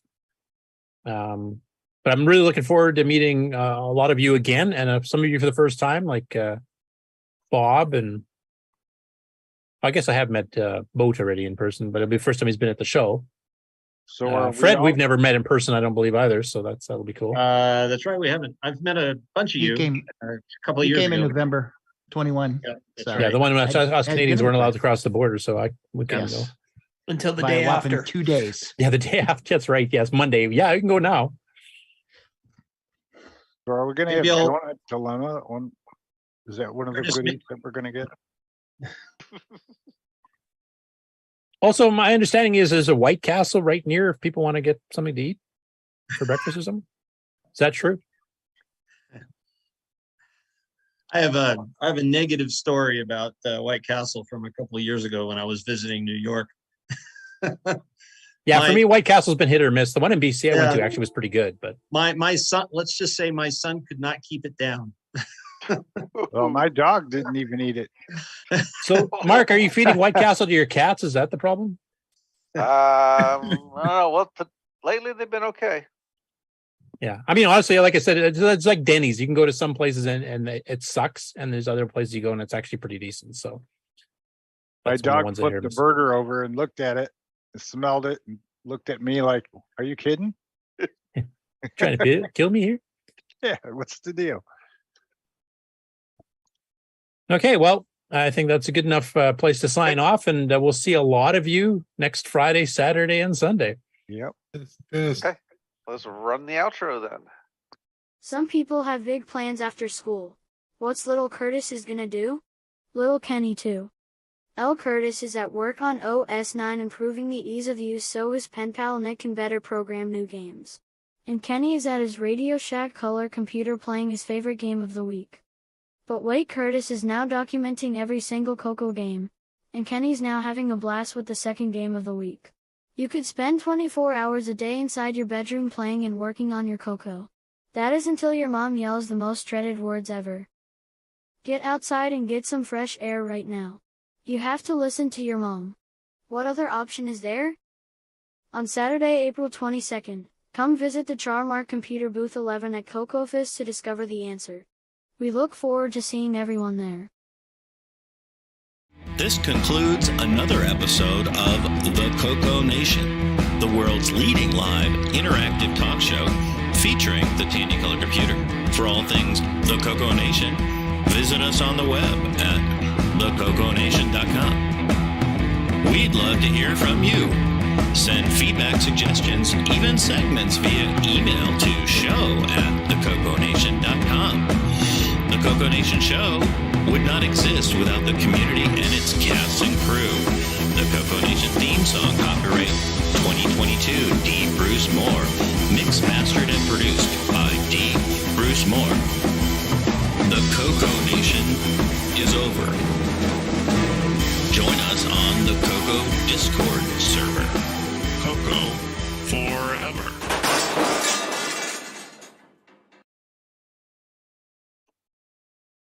Bye.